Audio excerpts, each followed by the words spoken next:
whether she was triggered from him putting his hands on her or triggered from just being upset at whatever's going on in their situation. Like they talked about in the statements that they've been arguing for the past few days before the incident happened. Whether she just went, okay, and made all that stuff up, either way, she can't be triggered. She can't do that and then put that out there with what all happened, whether it did or didn't. Put that statement out there, those statements out there, and then she knows. Yeah, like she should know. She's the fiance. Like she should know what that call. Once you dial 911 and tell them that, she could have just dialed 911 and said, "You know what? I'm sorry. There's no problem here." That didn't happen. She told them what she told them, and here we are now. So once that happened, it was done after that. Whether you believe he did it or not, innocent and proven guilty or not, that's the cause that Texas went with. And yeah, now we got Coach Terry, and what the Specs Texter said, move on. I'm with that. No, that's move on. I think that's going to be a lot of the response today. Somebody says he won't be back at UT ever, but please stop with the statements presented in the police report as stated by the victim. These are hardly facts. Alleged victim is hopefully what we said, because that's kind of how she's legally listed in the case. And yes, I think that's fair to point out. These things aren't necessarily considered legal facts, but they are a part of the situation, and that police report is an important facet of it. And she expressed things to the police that were just too tough to walk back, I think, for Texas. Somebody there's a lot of different things coming in. Somebody says, "Are you kidding me? When things get heated like that, you need to stay squeaky clean. Take a walk down the street, even if it's 3 a.m. You got a game to play the next day." And I think sure did, didn't they? Yeah, man, just so many things. Somebody says, "Too many unanswered questions around the story. Something happened that forced the police to be called." And that is the ultimate thing we have all known. And you may be in one of these relationships. People that are listening right now are in a relationship, marriage or otherwise, that things get heated, arguments happen. Stuff may get thrown. Things may happen. But when somebody calls the cops, you take that from your business to the public's business. That's right. And it becomes public record. Now, public record doesn't matter when the dude down the street from you that works at the bakery and he and his wife get in a yelling match. That's different. That'll go public the same way, but he's not a figure the way Chris Beard is a public figure. So that's going to get out there, and you have to be able to control it inside your own environment. But as soon as the cops are called, that's when it gets outside of it. And this is happening in Terrytown too. Let's not forget that. Yep. Like that type of neighborhood. Right. That's true. That is true. Come on. Yeah, there's there'll be a lot of reactions today, obviously on this, and Chris.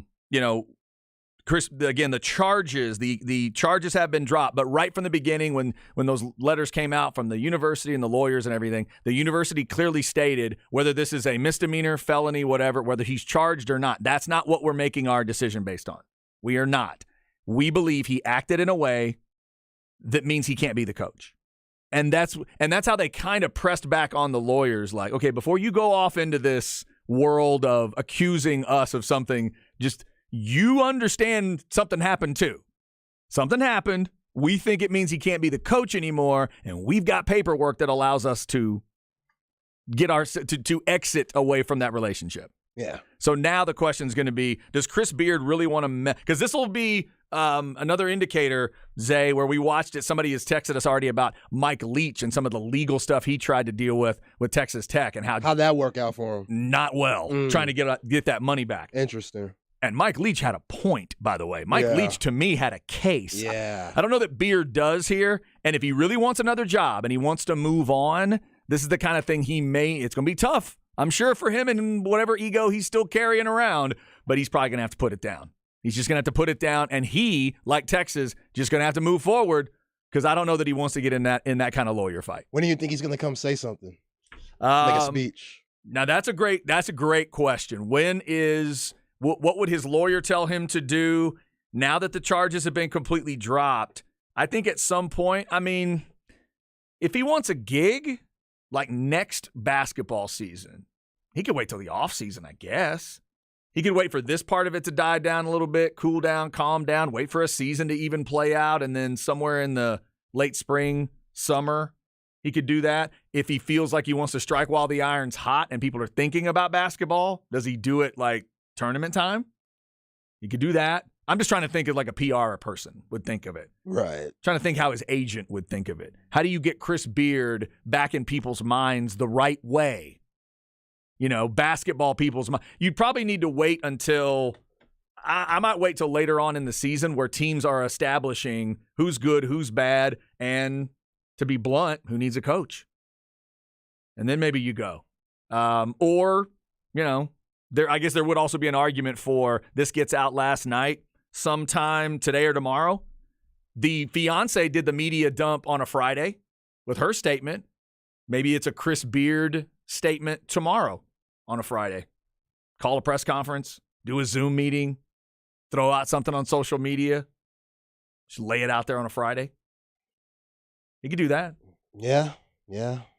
So Chris Beard, charges officially dropped. So no felony charges, any kind of charges. Also, from what I'm reading, and I think the lawyer referenced this in the beginning, but this particular DA, from what I'm reading, is known for being very hard on domestic violence cases, being very strict on domestic violence cases, and has had charges brought and has had convictions and has sent a lot of people to jail for domestic violence charges. So Beard's people are trying to create the story of this is one of the hardest people on these type of stories.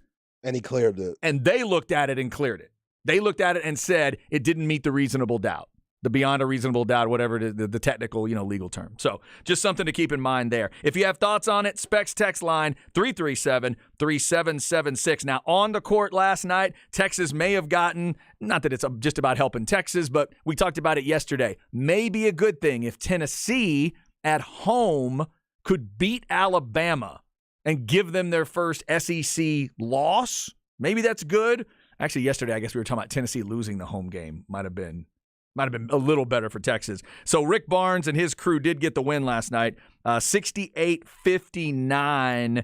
Zay, you had a chance to watch a good bit of that game. Anything jump out to you about how Tennessee played? They looked pretty impressive while I was watching. Yeah, very impressive. Rick Barnes, he's missing two of the starters that they had when they played Texas a few weeks ago. Phillips and Jordan James. Both of those guys didn't play, so where are you going to get your points from? And they came from Zakai Ziegler and Santiago Vescovi. Both of those guys were terrific. Both of them had 15 apiece. And there's just a D on the Crimson Tide was suffocating, Brandon Miller, the best player who's going to be a top 5 pick in the draft, he's only a freshman. He had 15 points, but he worked for all that 15. Like, it was tough. And again, Zakai Ziegler, he's just terrific. When he controls the game for the Volunteers, they're a completely different team. Sometimes he over dribbles, but 15 points, 8 assists. He just controlled the game once again, just like he did against the Texas Longhorns. So big time win for Rick Barnes' crew. That might hurt Texas a little bit because Tennessee, they're still trying to fight for a number 1 seed themselves. I think It's going to be a little more difficult for them to do it than it is for Texas to do it, especially if Texas, who controls their own destiny, win out, which means they win the Big 12 if they win the next 5 games. But for Alabama, being a number 1 seed, that's their first loss in the SEC. Right.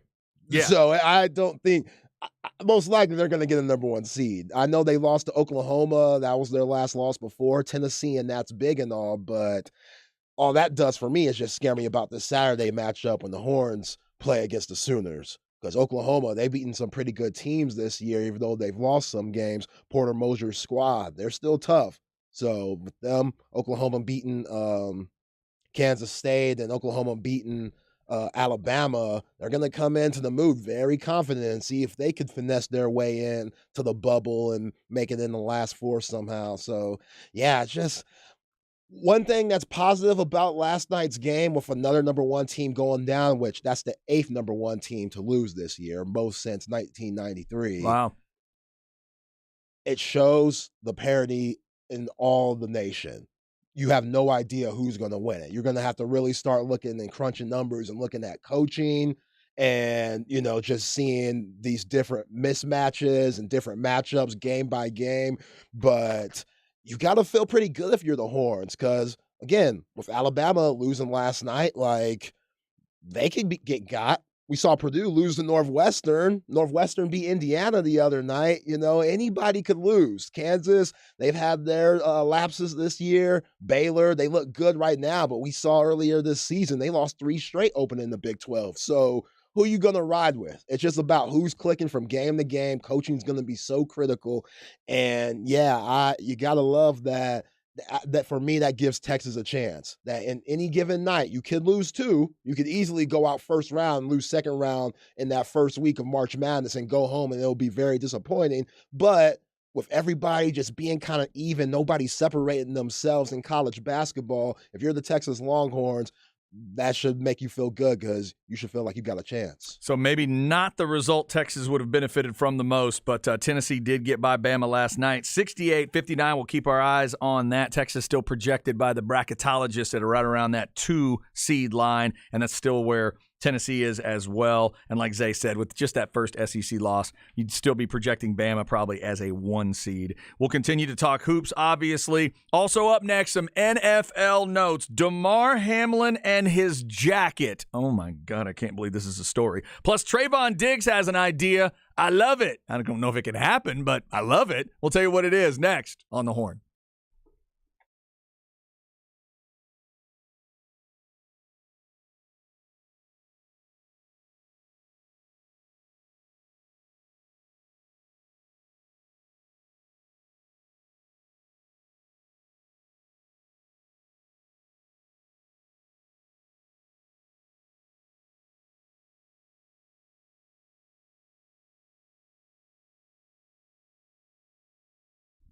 All right, this is Chad. Let's talk Underdog Fantasy. Easiest place to play fantasy sports, even though football season is done, at least in terms of pro and college football. I haven't seen yet whether or not Underdog is going to have a little spring football choices. I'll let you know if there's some XFL options. But I know there's NBA. I know there's college basketball. We got tournament time on the way. NHL fans, they've got hockey options for you. And you can build up a pick'em game coming up with Major League Baseball as well. Pick whether your favorite player is going to have a higher or lower total in that week's game or that day's game for your chance to win big. You can win up to 20 times your money in a single game. Pick between 2 and 5 players to build that pick'em entry. You get them all right, and you win. You can also make rivals picks, pitting 2 players against each other on certain stats, or check out that pick insurance option, which will increase your chances to win. It's so easy to do. I've had it on my phone for a while. It's a lot of fun to have that going on when the games are happening. So sign up today with the promo code HORN and get your first deposit doubled up to $100. Visit UnderdogFantasy.com or find them in the App Store, and don't forget to register with my promo code HORN to get your first deposit doubled up to $100. Must be 18 or over and present in the state where Underdog Fantasy operates. Terms apply. Concerned with your play? Call 1-800-522-4700 or visit www.ncpgambling.org. It's the fastest growing fantasy app in the industry. It is Underdog Fantasy.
All right, getting started on a Thursday.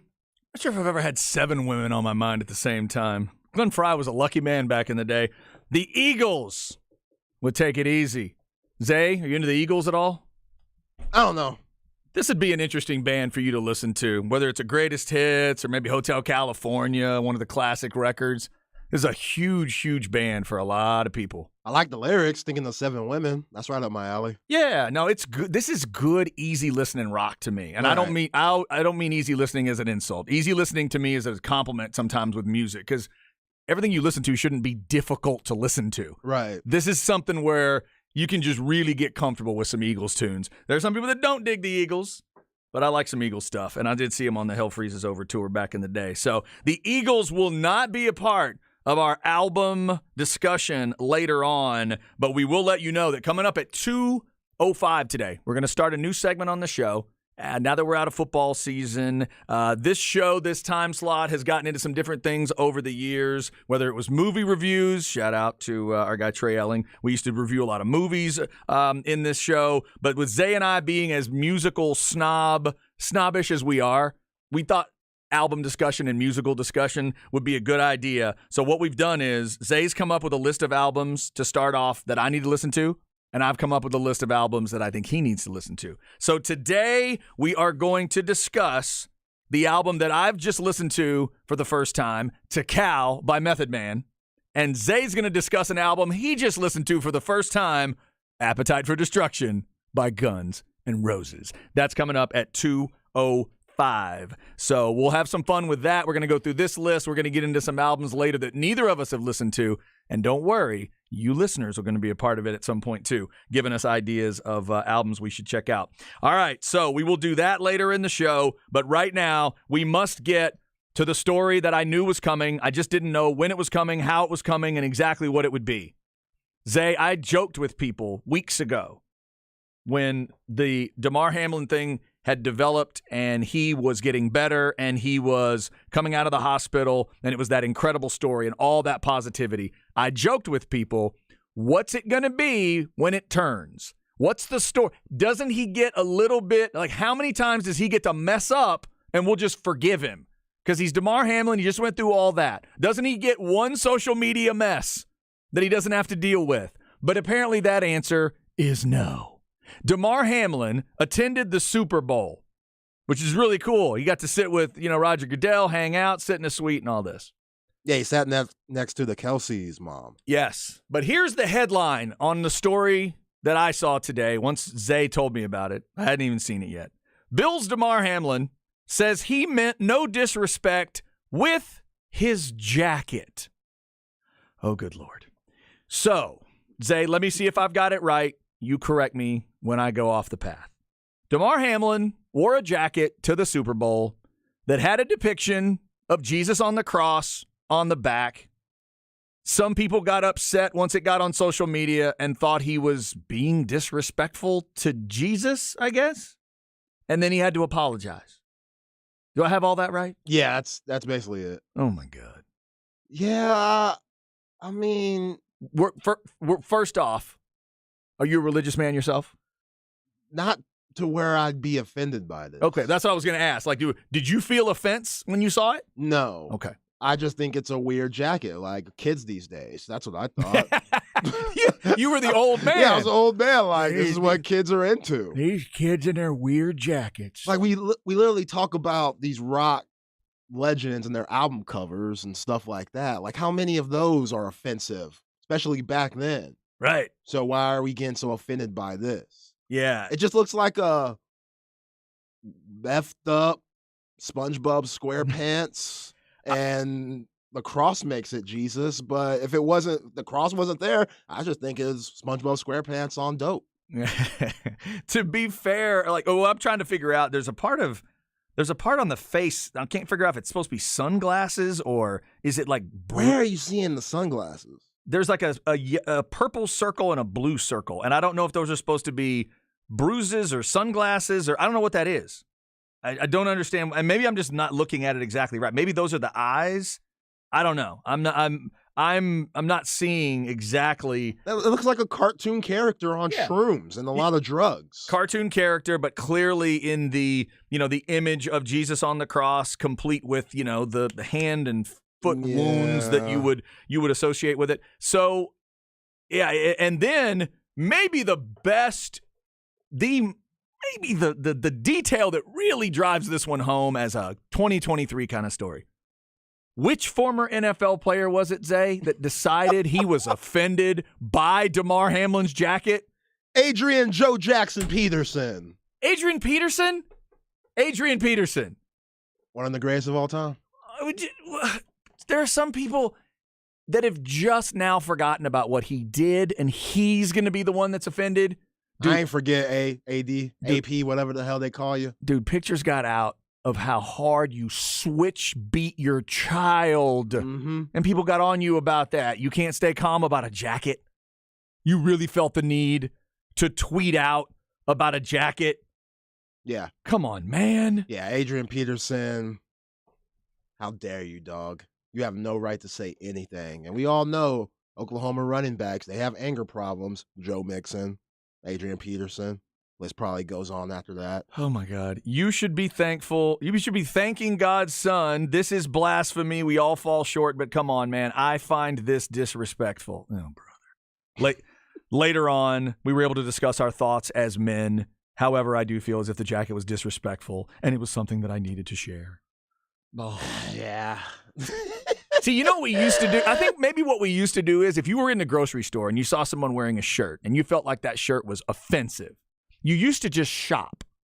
You used to just get your milk and leave. Yeah. And then internally, you could be mad. You could go home and tell your wife or husband, I saw this shirt. I couldn't believe it, what it said about Jesus or the Cowboys or the Steelers or flowers or whatever. But nowadays, we have to react to everything. Everything has to have a reaction. I don't understand. I don't see anything depicted in there that I haven't seen depicted in my whole life.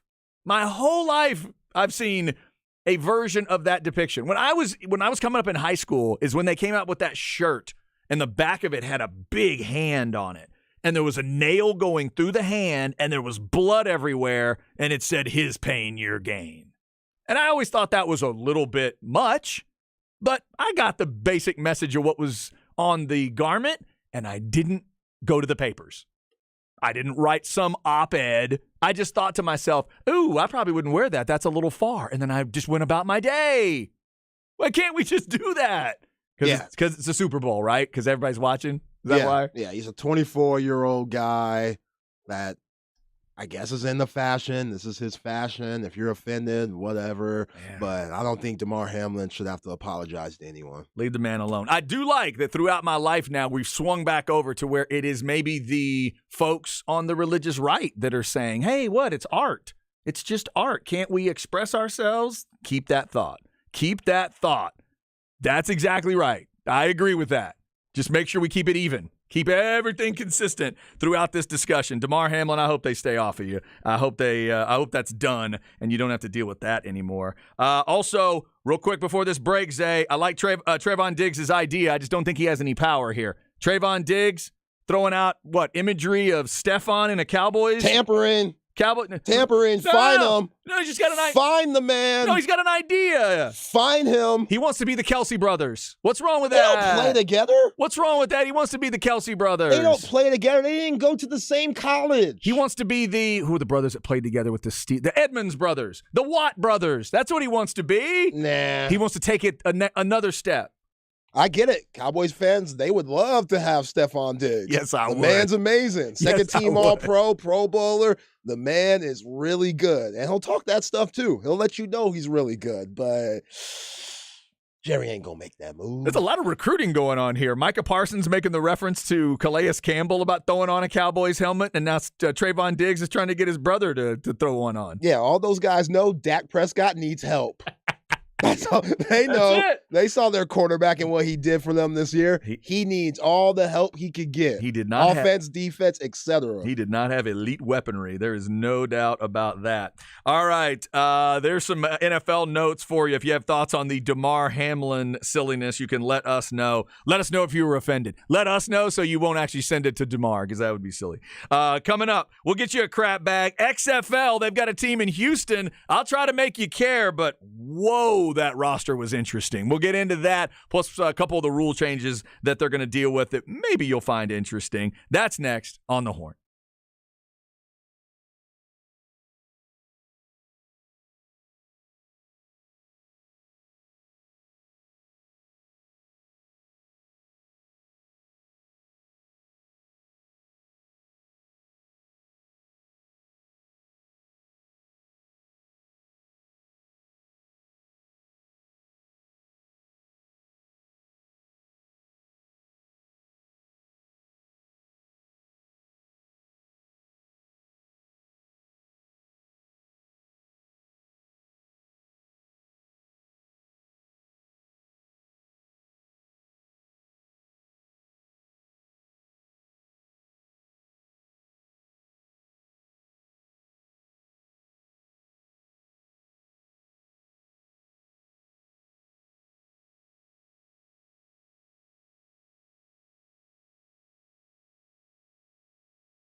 All right, rolling through a Thursday.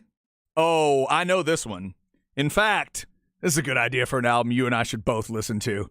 We should both sit through She's So Unusual by Cyndi Lauper. Oh, man. I've never heard a Cyndi Lauper record all the way through my whole life. I've just heard singles. So this would be Girls Just Want to Have Fun, of course, by Cyndi Lauper. The Eagles were earlier. So by the time you would have come along, Cyndi Lauper's definitely out of that. She's not super popular anymore. So did you hear this kind of stuff growing up? Or No, not at all. Okay. I just would always hear this in random rom-coms and stuff where the girl would have like her own little moment, like fashion changing. Like she goes to the very expensive, clothing store like Versace or something like that and doesn't purchase anything but tries on everything and then just leaves. It's a super iconic song. Right. It's such a signature kind of song, iconic song for, all those situations. Video was pretty wild, too. Cyndi Lauper cranking it up here on a Thursday. Thanks to those of you who have hit us up on Twitter. If you want to do that, remember Zay is at @Zay. I'm at CHastings1049. Our man Chris Bennett and others let us know today is Happy Gilmore's anniversary. Came out today in 96. Happy Gilmore. I did not see it in the theater. I saw it much later, but I am a fan of Happy Gilmore. It's a solid sports movie. So good. Yeah. I love that movie. Like Ben Stiller, how good is he in that movie? Ben Stiller Ben Stiller in Happy Gilmore. He's the nursing home. Oh, right. Yes. Oh, yes, right. Oh, he's fantastic. That's a good call. That's one of the best Ben Stiller side roles. Yeah. That has ever been when he's eyeing the grandmother and everything. Yeah, that was great. That's good stuff. We talked about Christopher McDonald yesterday because it was his birthday, Shooter McGavin, and all. And also, one of my other favorite things about Happy Gilmore is what's her name? Is it not Leslie Bowen? Maybe is that the actress's name? Oh, Claire from Modern Family. There you go. Man. Woo, the little dream sequences. Yeah. My goodness gracious, she is great in that movie. Does a good job and looks fantastic. All right, so we'll get into some more side discussions today. We're going to get into some album stuff at 2:05, and we've had some people giving. I'm sure we'll be giving us some suggestions there. You will go to sleep, and I will put you to sleep. Or I will put you to sleep. Or I will put you to sleep. That's right.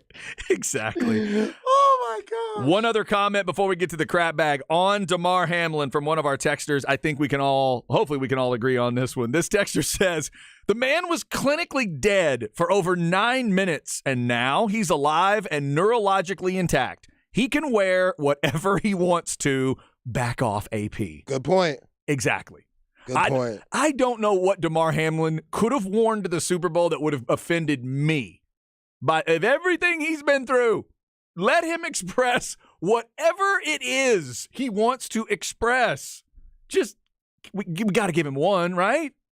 Somebody please give him one without tweeting at him. That's just ridiculous. If he had shown up with a jacket that said Kanye may have a point, I don't care. I don't care. If he had shown up with a jacket that on the back of it had said, a lot of people say a lot of bad things about Hitler, but, I don't care what follows. We got to give him one. The man was dead and brought back to life. Let him have one. Yeah, it's just Adrian Peterson of all people. That's the one. Yeah, it's like I asked you before we went on this show, did OJ not have a thought? Yeah. Like, can we get some controversial athletes? At least Joe Jackson kids had talent. Good grief. Like, man, you know what I'm saying? Oh. And who knows? Little Peterson's kids, they could go off to be hella great running backs too, but still. Yeah, that was a bad moment. That was a bad moment for him. You probably need to know that that's what people are going to remember when you comment on it. All right, coming up at 1:05, Chip Brown of Horns247.com. We'll talk to him about Longhorn basketball. He was there for the Longhorn baseball availability yesterday as they get ready to start their season. Plus, I want to get his thoughts on the future of Texas with the SEC. Is he hearing 9 conference games? Where does he think that's going to go? We'll get into that discussion at 1 here. Right now, though, let's go into the crap bag. Let's see if I can get Zay to care about this Houston XFL team. Chad's crap bag. Crap bag. If you need an easy way to remember it, just Think of a bag of crap. It's going to be tough. Brought to you by AV Consultations, 255-8678, or go to avconsultations.com. Okay, so yesterday we talked about the Dallas team. They're called the Arlington Renegades. They'll play 2 o'clock on Saturday, ABC. And by the way, they're playing at the old Rangers Stadium, if y'all don't know that. The old one, not the new covered one. They're playing at the old Rangers ballpark that's now Choctaw Stadium, I think is what they call it. I think that's still the a name. beautiful part. It's beautiful. I love it. I wish they could have put the roof on it and made it the Rangers' new home, but they apparently couldn't do it. So that's where they play. The Houston team is the Roughnecks, and they play at the University of Houston, at U of H's stadium, in case you want to go check out some Houston Roughnecks games. Zay, the coach is Wade Phillips, the legendary. Legend, baby. Wade Phillips, son of Houston Bum. legend. He is the guy. So here we go again. Let's just start with these 3 quarterbacks. The quarterbacks I see, Zay, are Caleb Ellaby, who went to Western Michigan, Cole McDonald, who went to Hawaii, I kind of remember him, and Brandon Silvers, who went to Troy. Yeah. I think maybe Silvers was in a Senior Bowl, was one of the quarterbacks in a Senior Bowl. I'm not sure. All right, here are guys I found that I actually recognized from the Houston roster. All right, here we go. Everybody remember when Mike Leach, rest in peace, was at Washington State and he had a little fire plug of a running back named Max Borghi? Remember that guy? Little white running back. Everybody remember? Maybe? No. He's on this team. Defensive lineman that went to LSU, Glenn Logan. I did recognize that name. And then if you're a U of H fan, I don't know this dude, but I figured it's in Houston, so maybe. Alexander Myers, a defensive back. If you are a Houston fan, maybe that would get you out to the stadium. And Kerry Vincent is a name I think we all remember from LSU, a defensive back. But Zay, that was it. That Houston roster is bereft of guys that I know, and I'm now going through multiple XFL rosters. I'm not seeing a ton. They're going to need to hope these guys develop. We need a PJ Walker or two to develop. Yeah. Because PJ was with the Houston Roughnecks, and he was good right away, and it made everybody go, oh, okay. And then there was that John Wolford cat in one of the spring leagues that eventually went to the Rams. Right. And got a little time. That's all I'm hoping for with I know these Taylor leagues. Heineke was on the team, too. I don't remember which one. Yes. Right. Taylor was on a USFL team. He was on the team. Yeah. So that's what I want out of these leagues is give these guys opportunities now to go up and maybe get a chance. So the Houston team, they will play Orlando. The Orlando Guardians is the team that Terrell Buckley is coaching. So if you remember Terrell Buckley back in the day, now I'm old enough that I remember Terrell Buckley as a player, and now he's a head coach in a spring league. So he's taking on Houston. That's a night kick Saturday at 7:30. Big ESPN and FX are the 2 networks that will carry that one. The St. Louis-San Antonio game is Sunday at 2. I'll tell you a little bit more about the San Antonio Brahmas tomorrow. But, Zay, I did find a name that you might be interested in. At least you might know the name. You had said that Josh Gordon was on a roster, and you thought it was Seattle. Yeah. You're right. Okay. He is on the Seattle Sea Dragons team. Let's get it. We could be high on the field. If I'm not mistaken, one of his quarterbacks, I don't know if he'll get the gig or not, but Ben DiNucci is on that team. Light up. Light up, baby. Ben DiNucci. I'm already picking my team to win it. Oh, my God. And by the way, tomorrow in the crap bag, I will tell you the quarterback tight end combination that has me slightly excited, and I might have to end up with the Brahmas as my team. That Arlington team will kind of be – I have to sort of go with them because I'm a Dallas area kid, but they've I don't love the logo, and it's Bob Stoops, and it's this weird – Bob. and it's that weird blue color, and I'm not comfortable with that. Light blue's a little – the Brahmas logo I like, so kind of a reference to The Rock himself, and – so I kind of like that. And these players I'm seeing on their roster, I think I might be leaning towards the Brahmas. I can't root for Bob. He's made life miserable for us for way too long. Can't root for him. And by the way, can't do it. As an Aggie, he hung a couple on my guys too. Oh, he really used to put up numbers on y'all. You remember? Yeah. There was one game where we didn't have any, and he had a lot. And Longhorn fans like to remind me of it a lot. Oh, that one game, Cotton Bowl, Cedric Griffin's still scoring touchdowns. Oh, good grief, those. I know. That's one thing that Longhorn fans and Aggie fans in football can share. It's those memories of Oklahoma doing that. Because I had to eat not only 77-0, which, oh, my God. I had to eat a 66-28 one time. Ooh! At Kyle Field. 66-28, Zay. Oh, man. Bob was a menace. That was 08. Remember the Sam Bradford team in 08? Yeah. That's what they did to A&M. 66-28. Just running up and down Kyle Field, all they wanted. God, they blocked so well in that game. Wow, we took Sam out, baby. Yeah, right. I'm not all about a bounty, but that might be the closest thing to it. That was the year that that's still one of the best Texas OU games I've ever seen. Oh, that was a good one. 45-35, Colt over Sam. That was a show. Yeah. That was a hell of a show that day. All right, so there you go. XFL does get cranked up this weekend. You get 2 games on Saturday, 2 games on Sunday. Everything is going to be ESPN family. There's a couple. There's FX for a decent amount of it, so find where your FX channel is if you don't know. And then they're going to sprinkle in some ABCs and big ESPN. ESPN2 is going to be involved as well. So hopefully we see these guys get opportunities. And we'll also be tomorrow, go through a couple of those rule changes too. You're going to see multiple 2-point conversion opportunities, and they're utilizing that onside kick option in the fourth quarter where you can go 4th and 15 from your own 25, I think it is, if you want to, in the fourth quarter. So you can look for things like that in the XFL also. Coming up next, Chip Brown of Horns247.com. Longhorn basketball trying to bounce back from the loss in Lubbock. Longhorn baseball getting their season started. And what's Chip hearing about Longhorn football in the future in the SEC? We know it's going to be 24 now. What is he hearing about the number of conference games and how it could all line up? We'll find out on the Horn.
Oh, yes, indeed. Hour number 2. Just let that Curtis Mayfield wash over you. We hope you are having a great Thursday. It's Chad and Zay on this Thursday after Valentine's Day. Hopefully you've recovered. Maybe you're getting some of those discounts for a weekend prep on your Valentine's Day. It's always a good way to do it if you are super cheap like I am.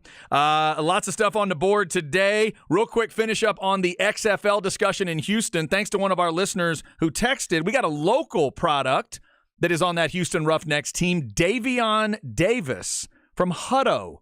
Zay is on that team. I didn't realize. I saw his name and that he went to Sam, but I didn't make that connection. That is my bad. Shout out to the Hippo crew. Number 81, wide receiver out of Sam Houston is Davion Davis. So we wish him and the Houston Roughnecks good luck getting the season started. Orlando at Houston, 7:30, ESPN and FX. I'll be peeking in a little bit, hoping that XFL can actually get going. Remember, they weren't playing bad football in 2020. It's COVID that took them out in 2020. There was actually some pretty good stuff going on there. I hope we'll see it again. All right, we know there's always good stuff with this guy. We rearranged a couple of our Horns247.com guests because they were working hard this week covering Texas baseball and some other things. So let's go to the Vaqueros Cafe and Cantina hotline, and we will talk to Chip Brown of Horns247.com, the flagship podcast, the Morning Brew article each and every day for you. And he is at Chip Brown 247 if you are following along. Chip, how are you, sir? What's going on, fellas? Man, What's up, Chip? Man, oh man, everything is going on, and I know you were a busy guy yesterday. We appreciate you rearranging your schedule to accommodate us, but you guys were over there checking out this Longhorn baseball team. They're about to get started with 3 SEC tests up in Arlington. Let's go ahead and start there. What were your takeaways yesterday from Coach Pierce and the baseball crew? Yeah, I mean, I think this team is a total blank slate, you know, in terms of what to expect.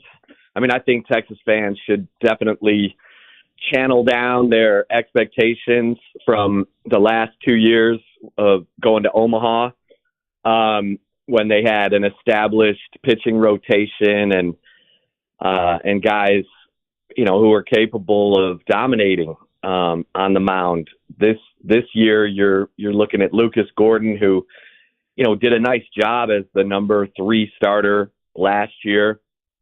You know, but you're going to see, you know, Zane Morehouse, and a whole bunch of guys in that rotation who just haven't done it yet. And so that's exciting and nerve-wracking for fans because, you know, you obviously build confidence as you do it. And so David Pierce said, you know, the goal is to start off good and finish great. And, you know, he said, look, we lost 100 home runs from last year. We're going to be a different hitting team. We may have to, you know, move guys over, bunt to move guys over and do the little things until they, you know, settle in and see who's comfortable at the plate. But, you know, Pierce identified Dylan Campbell as definitely the leader of the position players and said the outfield is going to be the strength of the team with Dylan Campbell and Eric Kennedy leading the way there. So, you know, it's going to be fun to watch this team grow, but also David Pierce changed out his entire coaching staff. I mean, you cannot overestimate what Troy Tulowitzki meant to this team as a volunteer assistant coach who's, you know, moved on. His wife, they're having a baby, and it was time for him to get home and take care of the fam. And I imagine he'll be back in the game in no time. But you know, new staff for David Pierce. So there's a lot of culture that he's had to reinstill, even with his own coaching staff. So, you know, he said, don't judge this team after 1 week. And that's probably good advice considering the SEC opposition they're going to face in Arlington. Yep.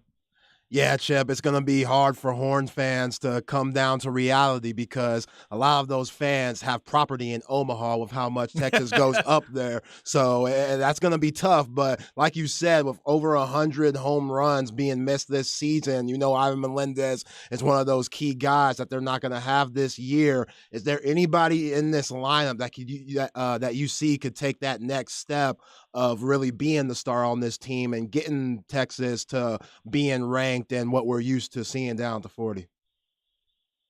Yeah, I mean, in addition to Dylan Campbell, who we've seen, come through and make plays and hit home runs for this team, and he'll probably be, in the 2 or 3 spot. I thought it was interesting that David Pierce, said that he thinks a guy who could surprise is Porter Brown. He thinks that Porter Brown is a guy who can, take his game to a high level offensively. And so when I, asked for a name that could surprise, he said Porter Brown, who's, going to play outfield and DH. He's a, transfer from TCU. So, keep your eye on number 4, Porter Brown. Mm-hmm. Tell you something else you want to keep your eye on there, Chip, is old number 9 at first base, because they're going to trust a Waxahachie kid to run it at first base. No worries. What's everybody concerned about? I'm following that story. Jared Thomas at first base. Come on, baby. Come on. Freshman. Let's go. So freshman at first and third, correct, Ooh. Chip? That's big. Yeah, and he's a lefty. Jared Thomas is a lefty, so you got some more lefties in the lineup. Porter Brown's a lefty in that batting lineup. So there you go. You got a couple of guys to keep an eye on, a couple of newcomers. Yeah. If you're good enough, you're old enough. Old enough, that's right. Yeah. Hey, Chip, you mentioned the pitching briefly, but we know Lucas Gordon's going to be starting Friday, Zane Morehouse Saturday, and Travis Seeley Sunday. Obviously, that's not going to be set in stone, and Coach Pierce will definitely be altering that throughout the season based on production and lack thereof. But is there anybody else that could be put in this rotation or anybody in the bullpen that we need to be looking out for? Because we know at the end of the day, if you can't get guys out, then it could be a long year. Yeah, I mean, I think that the guy that kind of jumped out at me when I asked Lucas Gordon that same question, Zay, was Chris Stewart. And Chris Stewart is built like he's built like a football player is what he's built like. And, they just talk about his nastiness, his intimidation factor. And when I said, who's got the temperament to be the closer, he didn't hesitate and said Chris Stewart. So I think this is going to be, he's 230 pounds. He's 6 feet and 230 pounds. I mean, he literally is a linebacker. And he's coming in from San Jacinto, and he's a lefty. And so number 42, Chris Stewart, I think, is a guy who's going to be an interesting guy to watch. Yeah, that Sanjak program's legendary at that level, too. Texas baseball fans know about that. Texas baseball getting an SEC taste at the beginning of the year again up in Arlington, taking on, let me see if I've got the order right, Arkansas, Missouri, Tennessee. Is that right, Chip? Do I have that order right? Yeah. Yeah. Yeah. All those games we will have for you here on the Horn or AM 1260, depending on what's going on with basketball. We'll get that all lined up for you. We're talking with Chip Brown. Yeah, sorry. Yeah. Arkansas, Missouri, Vanderbilt. Missouri Vanderbilt. I'm sorry, I said Tennessee. I had the state right, but I didn't have the team right. It might even be worse news because Vanderbilt is a really good baseball team, obviously. Talking with Chip Brown, horns247.com. Check out all their great work there, which obviously would include not only the baseball team, but Chip, this basketball team, trying to bounce back from what happened in Lubbock. What did you make of that? Where are you with this team now? They're kind of in an area of the schedule you might call must win if they're trying to really get up to a 2 seed or maybe even a 1 seed. Obviously a slip in Lubbock. What do you think about this team right now? Yeah, I mean, you gotta handle your business these next 2 home games against Oklahoma, who's had some good wins here recently. Iowa State, we know, has been a really tough out this season. And then you're at Baylor, which is now tied with Texas and Kansas atop the Big 12 after their sluggish start to the season. And we know TCU had an 18-point lead on Texas in Austin, and Texas has to go to TCU on March 1st and then finish up against Kansas. So this is a really rigorous stretch, and they've got to win these next 2 games. I mean, veteran team, you're playing on your home floor. Saturday at 1, you got Oklahoma, a team that Texas went down to the wire with up in Norman, and it was an impressive win up there. But they're playing with more confidence now. And then, Iowa State on Tuesday. So, those are 2 games I look for Texas and that veteran team to handle. If they don't, then you're starting to wonder if they're hitting a wall at the wrong time of the season. You want to be peaking right now, as you're heading into late February and into March. Yeah, you're absolutely right about that, Chip. And these next 5 games are going to be huge. But I know you've definitely heard about Chris Beard and those charges being dismissed and all. And, Rodney Terry's doing a hell of a job. You saw him with Ron Holland a couple of days ago down in Duncanville, securing that, just recruitment process of making sure Ron Holland is still committed. Where are you at just with all of that situation, Coach Terry, how he's doing, and, the charges being dismissed of Coach Beard? Yeah, and, people were kind of wondering, well, is Beard going to sue for wrongful termination now that the charges were dropped? And Texas officials fully expected the charges to be dropped after Beard's fiance released that statement on December 23rd, basically saying, I don't think Beard intentionally tried to hurt me, and he may have been acting in self-defense, and all of that. Their issue was it took her 11 days to come up with that statement. And why wasn't she down at the jail that morning saying to anyone who would listen, hey, this was a misunderstanding, so, and there's very little chance Beard would have any success suing Texas because public institutions in Texas are protected by sovereign immunity, which gives them immunity from most causes that would be filed in a lawsuit. So, it's more of a jerk on the emotions of the players, and it's more for Rodney Terry to manage emotionally with this team. Although it's cool that Brock Cunningham said today he'll be back for a 6th year next year. God. I mean, that's great. I love watching that guy, and he's become a key player for them in late game situations with his hustle and his ability to hit threes this year. So, Rodney's done a great job, and now you want to see him, hit the gas here at the end because they've had such a great run up to this point. But any coach will tell you it's about what you do in March, and it's about what you do in the NCAA tournament. So, they've got to make sure that they're peaking going into that. And we'll see. We'll see how they handle it. Chip, before we let you go, I had a football question for you. I was so glad to hear that Texas and Oklahoma are going to be going to the SEC in 24, so you're not having to cover 2 more Big 12 media days. It's just 1 more Big 12 media day in football. But I did want to know, one of the big questions for me is how this is going to set up moving forward. Are you hearing anything on the 8 versus 9 conference games, and if the SEC is willing to go to 9 conference games, and then, you know, obviously trying to figure out who will Texas play every year and how do you orient the schedule and all of that? Any updates that you're hearing? Yeah, I mean, all indications are that they're leaning toward the 9-game schedule, which would allow for 3 permanent annual opponents, and then you rotate the other 6.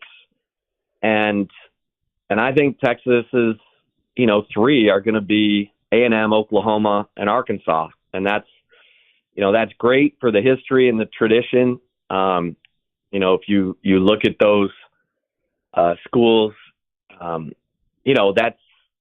are going to be high interest games, and so.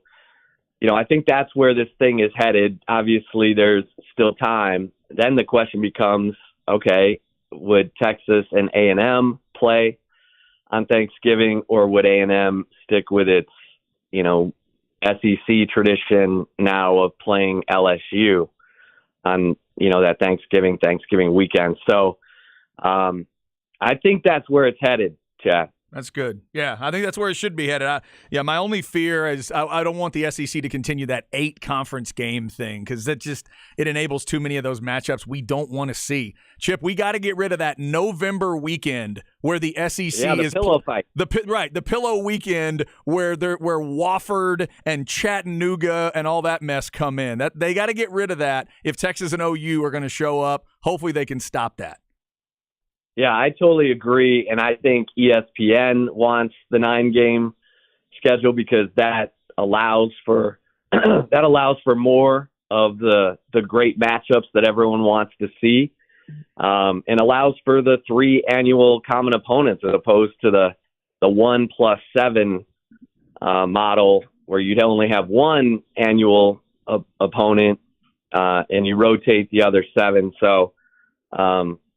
I think the arrows are pointing toward that 9-game conference schedule. That'd be fantastic. And for those that missed it, SEC Commissioner Greg Sankey's talking about in the next 3 months, we might find out how that's all going to lay out. So maybe it's by, April, May of this year, we actually get to find out kind of how things will be oriented. Chip Brown, horns247.com. Head on over there for the very latest on all things Longhorn. Check out the flagship podcast. Check out the Morning Brew article. He is at Chip Brown 247. Chip, we always appreciate the time, man. Enjoy the start of that baseball season, and we'll catch up with you next week. All right, fellas. Thanks, Chip. Yes, sir. Good stuff as always. Lots of different angles to hit with the Longhorns right now. Also want to remind you, speaking of the Horns 24/7 crew, the Longhorn Blitz podcast with Jeff and Rod and Matt tonight at 8 o'clock. We got Longhorn Weekly with Coach Terry at 7, talking hoops. Longhorn Blitz at 8, and a special edition of Soccer Matters at 9 o'clock tonight. We had to move that because of the Monday basketball game. So for you soccer freaks, tonight at 9, and you can always catch that on hornfm.com on the podcast pages as well. Speaking of shows that you may want to catch, we told you yesterday about Wednesday Night Flex with the Flex crew. We had Zach Lucero on to preview it for you. They talked to 3 different guests, including Westlake's Tony Salazar. You'll hear from Coach Salazar coming up, talking about those walk-ons that Westlake has produced lately to the University of Texas and kind of the mindset that they have. And we'll tell you where you can hear that entire Flex show. So stay with us. It's a busy Thursday. Isaiah's got Where We At in Society coming up at 1:45. And at 2 o'clock, we will go album review. I'm reviewing a Method Man record. Zay's going to tell you what he thinks of Guns N' Roses' Appetite for Destruction. Don't move. This is The Horn.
Ooh, this one's coming out of outer space. I like this. Very nice. Got all kinds of good effects going on this. You're going back to the 70s on this one? Oh, yeah. It's a group? Yep. They're not too big, but Not too big? they're big enough. Not too big, but big enough. The sound of it just makes me think of Parliament Funkadelic, so No. it's got a P-Funk feel. Ohio Players. Oh, okay. It's very specific. Mr. Mean. Is that what LeBron's folks were listening to back in the day? Maybe. The Ohio Players, you said? Yeah. Ohio Players. That's good sound. Great sound. That nice wah-wah at the beginning and all that good stuff. All right. My robot's on point right now, Chad. You see me on YouTube right now. I'm killing it. Yeah. Go back on YouTube and check out Zay's robot. That's how we'll get people on the YouTube page. That's how it'll work. By the way, if you want to subscribe to the YouTube page, at The Horn Austin, youtube.com/@TheHornAustin. We're up to 713 subscribers. Thank you for subscribing. We're getting all the shows up there for you, the videos. If you missed the Wednesday Night Flex show, we're about to play you a little clip from it, but if you want to hear the entire Wednesday Night Flex show with Zach Lucero, Cameron Parker, head coach Tony Salazar of Westlake, Brody Bueno, the talented linebacker out of Hutto, and Garen Duncan, the receiver from Dripping Springs. They were all on the show last night. Full show at you can check the full show out on the YouTube page. Right now, though, let's get you the Flex segment. We'll get you a little bit from Coach Salazar. If you're a Longhorn fan, I think you're going to like this one. Here we go. Flex ATX for the best high school sports coverage. Listen to The Horn and go to FLXATX.com. Flex 30 is brought to you by Brain Vault. Brain Vault is a revolutionary and patented mouthguard that has been proven to help reduce the risk of concussion. Visit BrainVault.com and join the movement.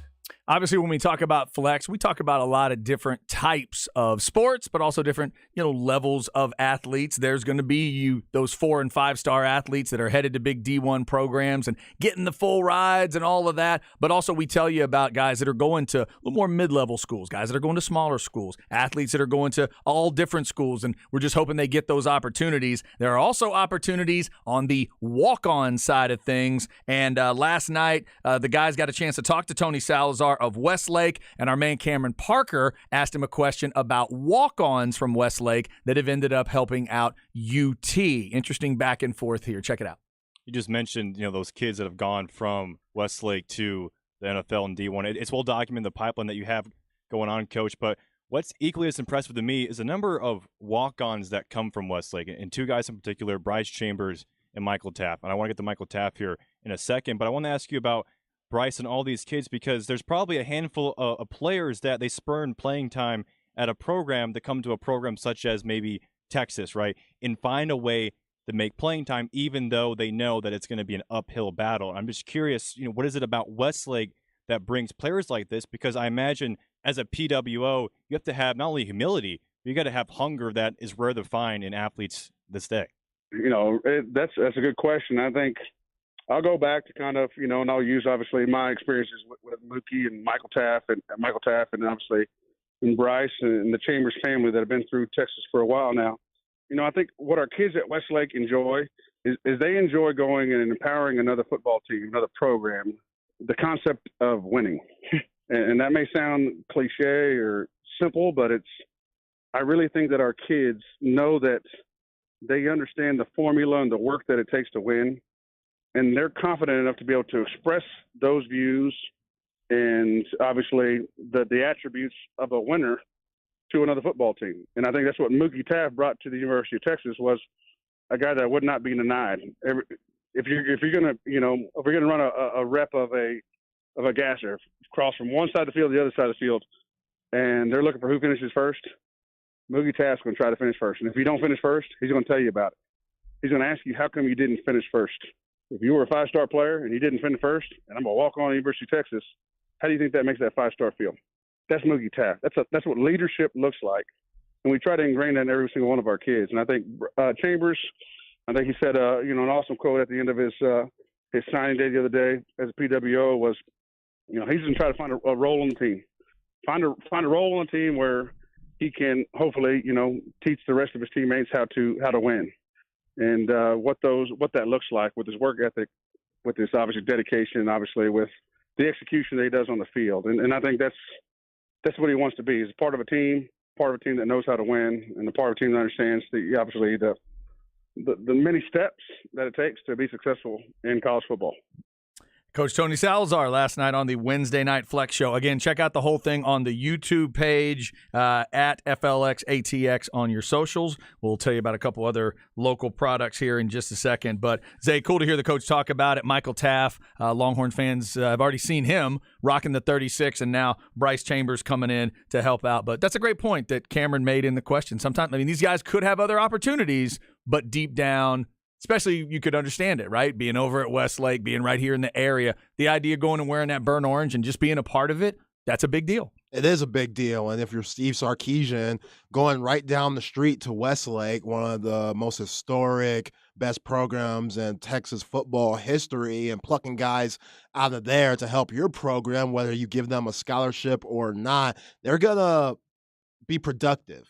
Just like what we see with Michael Taff, who's earned a scholarship and started off as a walk-on. We know how good he was at Westlake. His biggest highlights probably intercepting Quinn Ewers in that state championship game with one hand. So he's going to be a part of that really deep, really stacked safety class that is over there with Blake Gideon and Pete Kwiatkowski. So, yeah, Coach Salazar, he's done a hell of a job there, taking over. And, yeah, great interview with Cam and Zach yesterday. Yeah, solid stuff. Check that show out. I'm going to go check out some more of those interviews as well, because I am a fan of Garen Duncans, the receiver at Dripping Springs. He was fun to watch last year. And Brody Bueno, a great young man as well. So they had some good interviews last night. Also, don't have a number yet on Bryce Chambers because they'll get practice started here soon. If you missed that, how about March 6th? Longhorn fans, we now know that start. The countdown, it now has another number. We're 18 days till Texas spring practice. If you think you're going to go crazy without football, 18 days till spring practice, just 58 days till the spring game, 70 even till the NFL draft, and the Texas Longhorns' first game is only 198 days away. It's child's play. We'll get there. We'll get there together. Football never dies around here. Clean cut, Quinn Ewers, we're locked in. That's right. Quinn Ewers got a haircut. We're locked in. Ready to go. Also, as long as we're here in the flex segment, let's give a couple other local kids some love here, Zay. A couple of 24 guys. So remember, of course, class of 24, that makes you a senior coming up this next football season. How about this? We've been talking about Will Hammond for a little while. Will Hammond is the quarterback out there in Hutto, and Will was a talented junior this last year. He'll be a senior this year, and he tweeted out that he's blessed to have earned an offer from Oklahoma State. Okay. How about that? I forgot Tim Rattay was their new quarterbacks coach, too. He threw him in the tweet as well. Congratulations to Will Hammond for that. And then, Zay, we've been talking about this guy from time to time, but we really are going to need to make sure we remember this kid's name. Out in Copper's Cove, there is an offensive tackle named Michael, and the last name is Uini. I'm assuming that's Uini, but we're going to learn how to say it. Uini, whatever it is. He says, I am blessed and honored to have received my 37th offer from the University of Arkansas. So he's pretty good. So he's an offensive tackle. He apparently is in the ESPN 300 already, and Sam Pittman thinks he might be able to be a hog. That tells me a little something. Yeah. 37 offers. That must be nice. Pretty good. Can you imagine? Go back in time, Zay. Can you imagine you being the high school version of you? You're playing ball, and 37 different places said, Zay, just come play hoops for us. I don't think my ego could handle that. That's why I'm not very good. That's crazy. That is crazy. Yeah, that's why I was blessed with zero skill, because God knew my ego would not be able to handle that. A little basketball flex throwing at you, Chad. All right.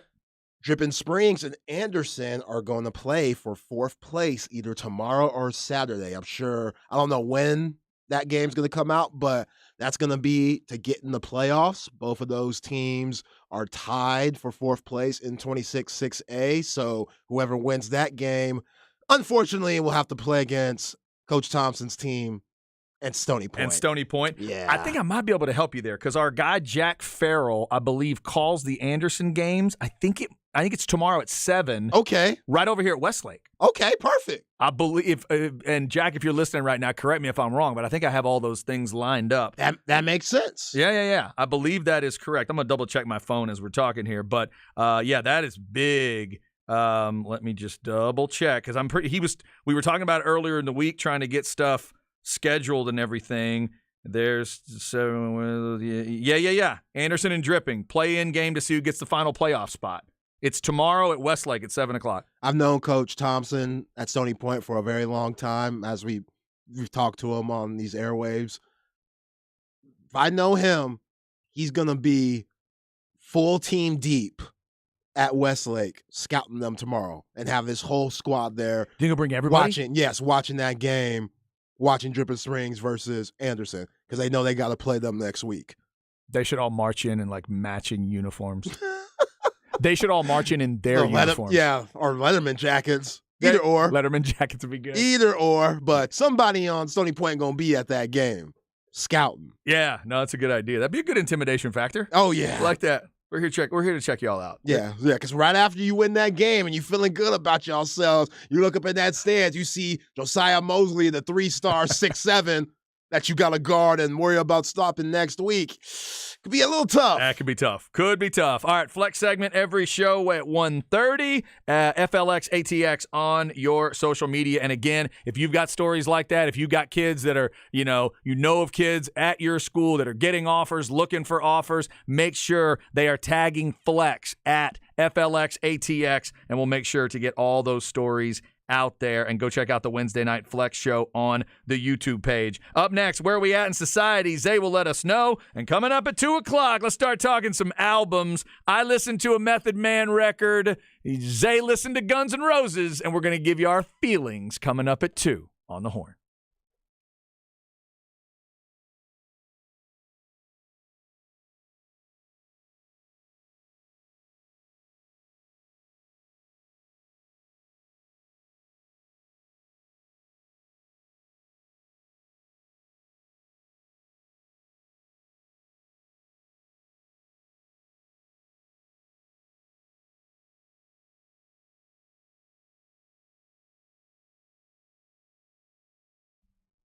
This is Chad. Let's talk a little Apple leasing. If you're looking for a new car, truck, SUV, whatever it is, Apple leasing is the place to go because it's so easy. The Easy Lease system makes it extra easy for you. They know you got all kinds of things going on, so you don't need to be driving all over town, going to all these different locations, sitting for hours, signing all those documents. Don't do it that way. Do it the Apple leasing way. Call 346-9977. You start telling them what you're looking for. Any car, any truck, any make, any model. 2-door, 4-door, colors, all the little different things that you're looking for. You've been looking online and you found this. Oh, I like this particular trim and versus this.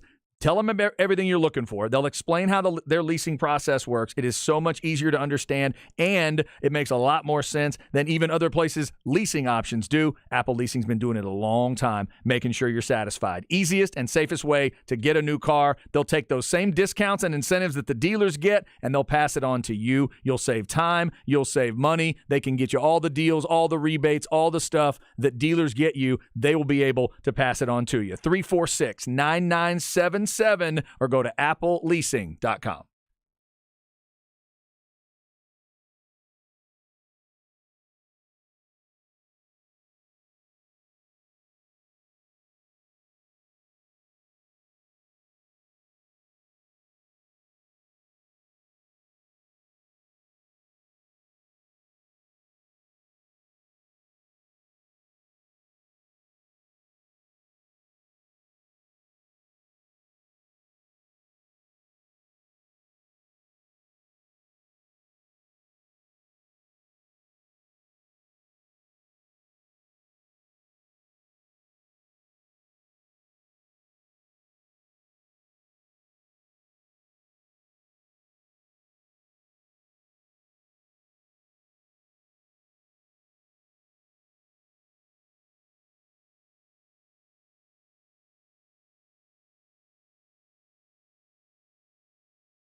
Oh, here we go.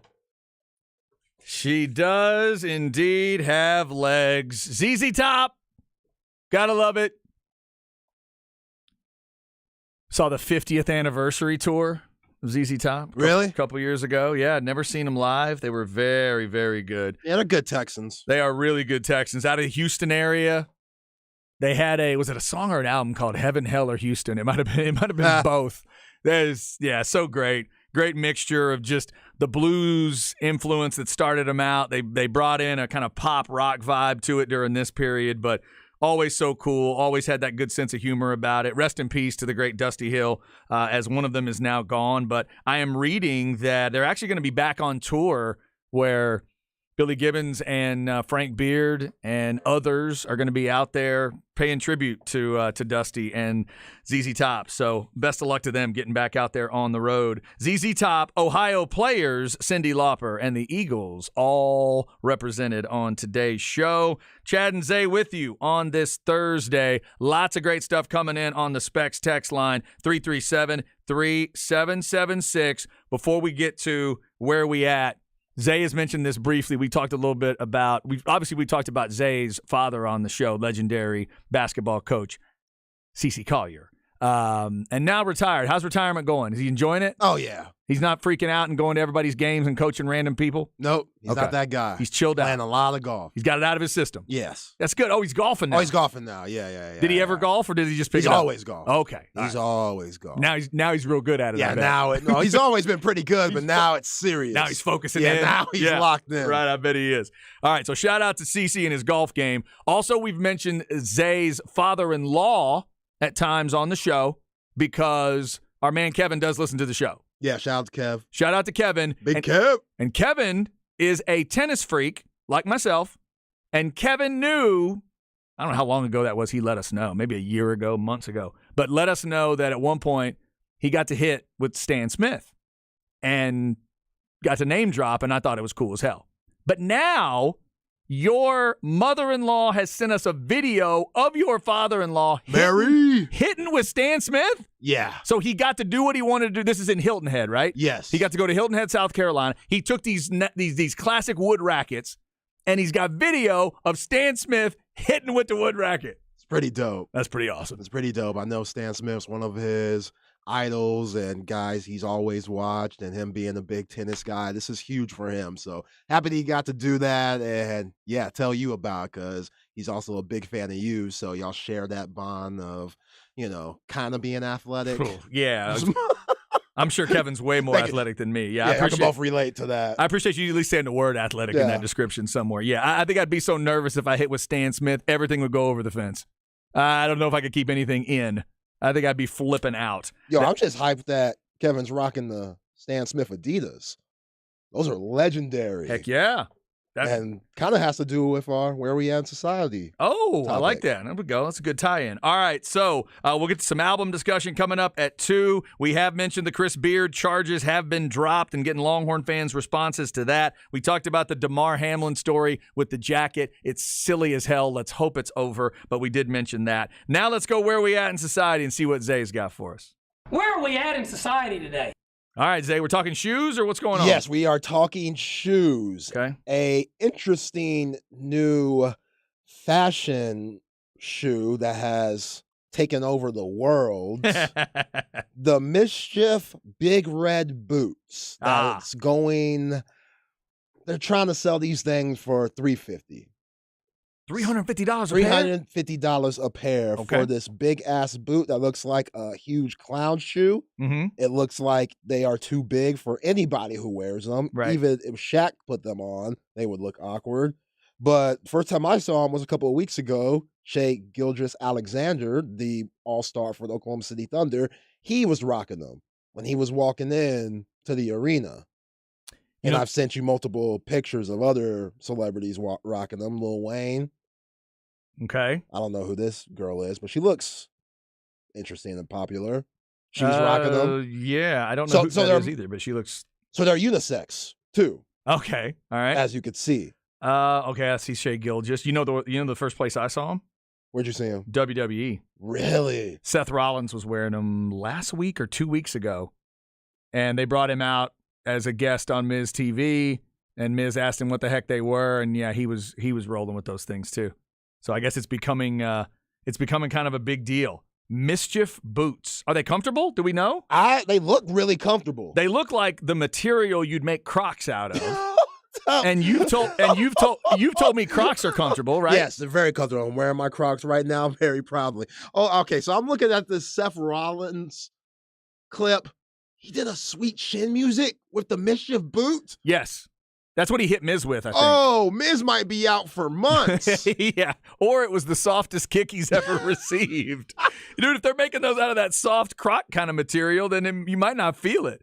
Yeah, Seth came out. He was looking pretty good. I didn't realize this was some kind of fashion trend for everybody, though. Yeah, it is. That's wild. You think I could get away with some Mischief boots? It depends. Somebody else going to have to pay for them. I'm not dropping $350 on shoes of any kind. Yeah, it's a grip. Now, if I saw some in burnt orange color, maybe. These are all only in red right now? Yeah, I only see them in red. So if somebody gets like a burnt orange color Mischief shoe and pays for them, I'd rock them. Would, what's the man in baseball? Would Bryce Harper say this is a clown shoe, bro? He'd probably say that. To go with a clown question? Yeah, it definitely looks like Krusty could rock it. Yeah, that's really bizarre. But kind of back to what we were talking about with DeMar Hamlin, just kids these days. That's how I see it. Like, if this is the new fashion trend, right, then I'm sure there were things that I used to rock. Like, I used to rock denim shorts that went way past my knees back in the early 2000s. Like the jorts, but like the capri length. Yeah, fire. Fire with a big ass white tee. Oh, that's great. And I thought that was legendary. I was killing it out there. That is a wild look. Is it, you said it's unisex. Is it one? Yeah, women can wear them. Is it one size fits all? See, that's the thing too. It looks like it's one size fits all. Are they sized in any way? Because that'd be pretty brilliant if you could come up with something everybody got into, make them pay $350 for it. They did, and there's no real sizes. You just stick your foot in this big bucket shoe? That's crazy. And let's just make it where it'll grab their calf. That's all we care about. Who cares if it fits? This is awesome. So you've sent me pictures of Lil Wayne, this actress that we can't identify, and Shea Gilgeous-Alexander. Yes. It's so the shoes are such that have you seen anyone? They sold out in 7 minutes, by the way. Wow. Now he's got baggy pants enough where he put the pants around the boot. Yeah, SGA's outfits are different. Like he's definitely one of those Russell Westbrook, James Harden type of guys. So he's a different type of cat. You just referenced him a second ago. If Shaq wore them, do you think it would look right? Or would it still look too big? See, I gotta see it on a big mofo. Right? That's where I'm at. I gotta see it on somebody very large. Like if you put, Shaq obviously is tall and big at the same time. He's the biggest, tallest person I could think of. But even if you put it on like Mutombo or somebody like that, a Kareem, like it's still gonna look big probably. But still gonna look goofy. Maybe not as bad. You put that on a really, really, like that actress wearing it looks completely silly. That looks completely silly because she's small. You can tell. She's little, and she's got these big old red shoes on. That's crazy. All right, so yes, the Mischief boots is what they are. So I guess the company is MSCHF.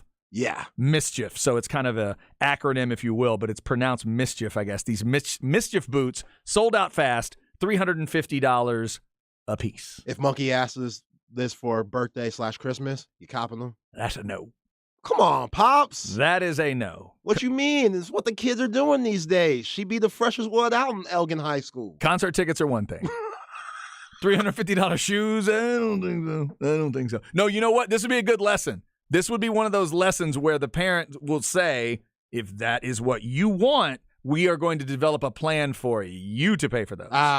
Not for me to pay for those. Because I can't sleep if I pay $350 for a pair of shoes. Can't do it. If she asked me to pay $350 for the shoes she'll wear at her wedding, I'd freak out. Cowboy boots are that pricey? Yeah, I know they are. Boots have gone crazy during my life. When I was boots are wild. Dude, when I was a little kid, you could buy boots for all kinds of easy numbers. There was nothing too silly. You could probably walk in and buy boots for like 10, 15, $20. Yo, shout out to our guy Bob Cole down the hall. Coke. God. when Coke Fest was happening and I needed something, I went straight to Bob and said, Bob, ain't no way I'm going to go buy some boots out there. I know you got something for me. And he came through. Yeah? I wear those boots till this day. I love those boots. I love them. Bob Cole boots, the ones he hooked up for me. Go looking out, Bob.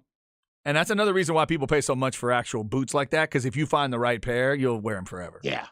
They going to last for a long time. Like Yep. when it gets cold, I'll put them on. Yep. Like when it was hitting 15 degrees and stuff, because I know my tennis shoes, that hawk be going through my tennis shoes, not the boots. No, yeah, you're right. No, it's perfect. People swear by those. I don't know if people be swearing by the mischiefs. Yeah. The tough part to me has got to be, no matter how much money you make, you drop $350 on those, and the first time you catch them across the room, first time you take them off and then go sit and you're like eating and then you look and then you spent $350 on that, that's got to be sad. Come on, man. Wow. I think they might become a hazard because people are going to be trying doing that Seth Rollins sweet chin music with them. Like a weapon. You will fall over. That'll become now a part of like wrestling gimmicks. People are going to start beating each other with those boots. I don't know how hard. Don't get kicked by that boot. Yeah, I don't know how hard a material it is. It looks like Croc material. It does look soft though. Yeah, it does. If you've been around the Mischief boots, let us know if it's a soft or hard material. I will retweet the picture of the attractive actress and not Lil Wayne, so everybody can check it out. I'm at C Hastings 1049. Zay is at ain't that _ Zay. I'm retweeting Wayne. You retweet Wayne. I'll retweet the blonde actress. And the station is at The Horn ATX. Maybe y'all can let us know who this actress is. Up next, we'll get you the album reviews. What did I think of the Method Man record? What did Zay think of Appetite for Destruction by Guns N' Roses? We'll tell you next on The Horn.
Very cool beat to start us off. Hour number 3 on a Thursday. Oh, it's going to get musical here in a second, but don't worry. We've been covering plenty of sports today. Chad and Zay with you. All of the charges have officially been dropped for Chris Beard's situation. We've been talking about that. Tennessee got by Bama last night. Damar Hamlin apologized for a jacket. Adrian Peterson was offended, and we were just shaking our heads. And Trayvon Diggs wants Stephon to be a Cowboy. Don't we all, Trayvon? I don't know if that's going to work. We've been getting through that. We had a flex segment for you. Chip Brown joined us about an hour ago talking Longhorn basketball, baseball, and football. Love this beat, Zay. What do you got to start hour number 3? You don't recognize this? I actually do recognize it. There we go. This is something that I just listened to, isn't it? That's right. Is this on the Method Man album? Nah. Or was this on the Wu-Tang album? Wu-Tang album. This is on the Enter the Wu-Tang. Right. Okay. What song is it? Cream. Oh, okay. Cash rules everything around me. Cream get the money. Yeah. Dollar bill, y'all. That's a catchy-ass song. One of the greatest songs of all time. Yeah, that is good stuff. All right, so a Wu-Tang beat to start the hour, which means it's a RZA beat, correct? Correct. There we go. Come on. Let's go. Let's go. Let's go. We're going to class. We're going to class. All right. Chad and Zay with you on this Thursday. Lots of sports out there, of course. Our lineup for you tonight. We got Ball Don't Lie, of course, coming up at 3 with Rod and Harge. Longhorn Weekly with Rodney Terry. If you want to check that out, by the way, it's over at Pluckers, the campus location. They do that live at 7 o'clock, talking basketball. I'm sure they'll be talking about how this team needs to bounce back from the loss in Lubbock. 8 o'clock for you Longhorn football freaks, Longhorn Blitz podcast. We'll get that replayed for you. And if you love soccer, Soccer Matters at 9, special edition on a Thursday because we had to move it because of Texas basketball. But Glenn Davis with Soccer Matters at 9 o'clock tonight. All right, so what we're going to start doing on Thursdays around this time, we're going to have some extended musical discussions. You hear Zay and I talk music all the time. And a little while ago, Zay set out an idea where he thought, well, first off, for some reason, Wu-Tang Clan came up, and you decided I need to listen to the first record. So I did, and then you said, well, now you need to just listen to the solo stuff, because there's a solo member that has their own album right after that, and started telling me about, RZA's vision for it and everything. It's like, all right, I can get into that. So I have been tasked with listening to the albums, I'm going to go in order, starting with Method Man, ending with Iron Man, which is Ghostface Killah. Okay. So I'm going to do that. And I'm going to talk about the Method Man, album here. And then we decided that I should pick 5 albums that Zay should listen to. So again, we're picking stuff that's a little bit out of our comfort zone, but it's stuff we can get into, stuff we can respect. I didn't grow up on rap and hip hop, but there's some of it through the years that I've grabbed here and there. First time I grabbed Straight Outta Compton, I loved it. It gave me an appreciation for not only Dre, but Cube and, so on and so forth. And I'm trying to understand, different versions of it. So that's what we're going to do here. And so for this week, I listened to the Tikal Method Man album, 94 release. Yeah, that's right. I believe it's August. Let me get this exact date right here. November of 1994. And then Zay's going to talk about 1987's Appetite for Destruction. So who's going first here? I'll go first. You want to go first? Yeah. Okay. Guns N' Roses, Appetite for Destruction, 1987. I'm assuming you'd heard probably 3 of these songs before? Yes.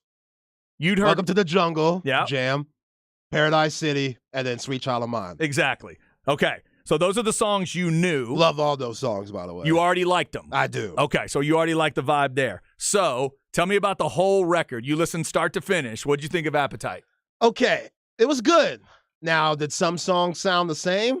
Like Welcome to the Jungle and Maybe Anything Goes sounds very similar. Interesting.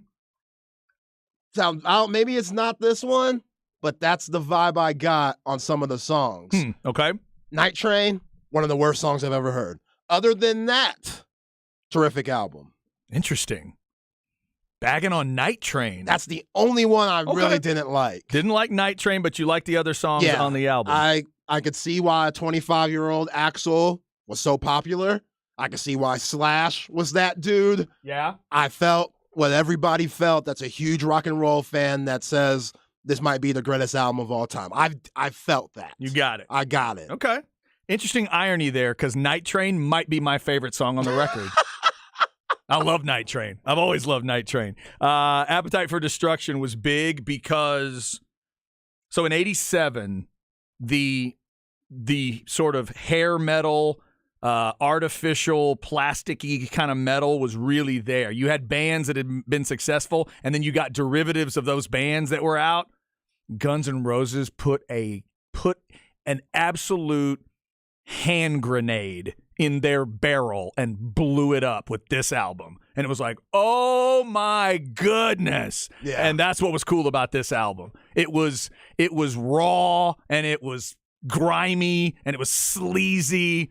This is the best example of sleaze metal I could ever give anybody. Some bands got called sleaze metal. This is what sleaze metal should have been. Just dirty, grimy, we don't care. Here's what we're going to sing about. And you heard some swearing in there, right? Yes. It got a little raw It got a little raw. I was like, oh, whoa, Yeah. okay. Right? Yeah. There you go. Yeah, All this right. is Brownstone's pretty good. Now, in this song, it's so easy. Is this Axl? Yeah. That's It Axl. is? Uh-huh. Okay, so he just changed his voice a little bit from Yeah. Welcome to the Jungle to this. You got down I was a like, little is bit. this the same dude? Yeah, you're going down. I like that. Yep. I like that. If you're able to change, in hip hop, we call it rhyme scheme. I don't know Uh-huh. what y'all call it, but if you're able to change your rhyme scheme and switch it up, that shows your range there. I respect that. With Axl is just getting drunk, getting drunk and doing it so easy. Yeah, That's all it was. Yeah. You could tell they partied hard too. Oh, they did. Mr. Brownstone, I believe, is about heroin. And then which one? One of them's about heroin. One of them's about alcohol. Night Train is alcohol. Mr. Brownstone is heroin, if I'm not mistaken. And then the closest thing you get to a love song is My Michelle on this record. So there you go. All right. So Zay, Doug, Appetite for Destruction. You have a grade on this one? For me, I'm sorry, rock and roll fans. I know y'all are going to hate me for this. 7.5. You're going 7.5 out of 10. 7.5 out of 10. All right, a 7.5 out of 10. That disappoints me a little bit as an Appetite fan, but that's okay. My wife will say you were way too high. She does not get into Guns N' Roses. She kind of is sick of Guns N' Roses. She thinks they're way too overplayed.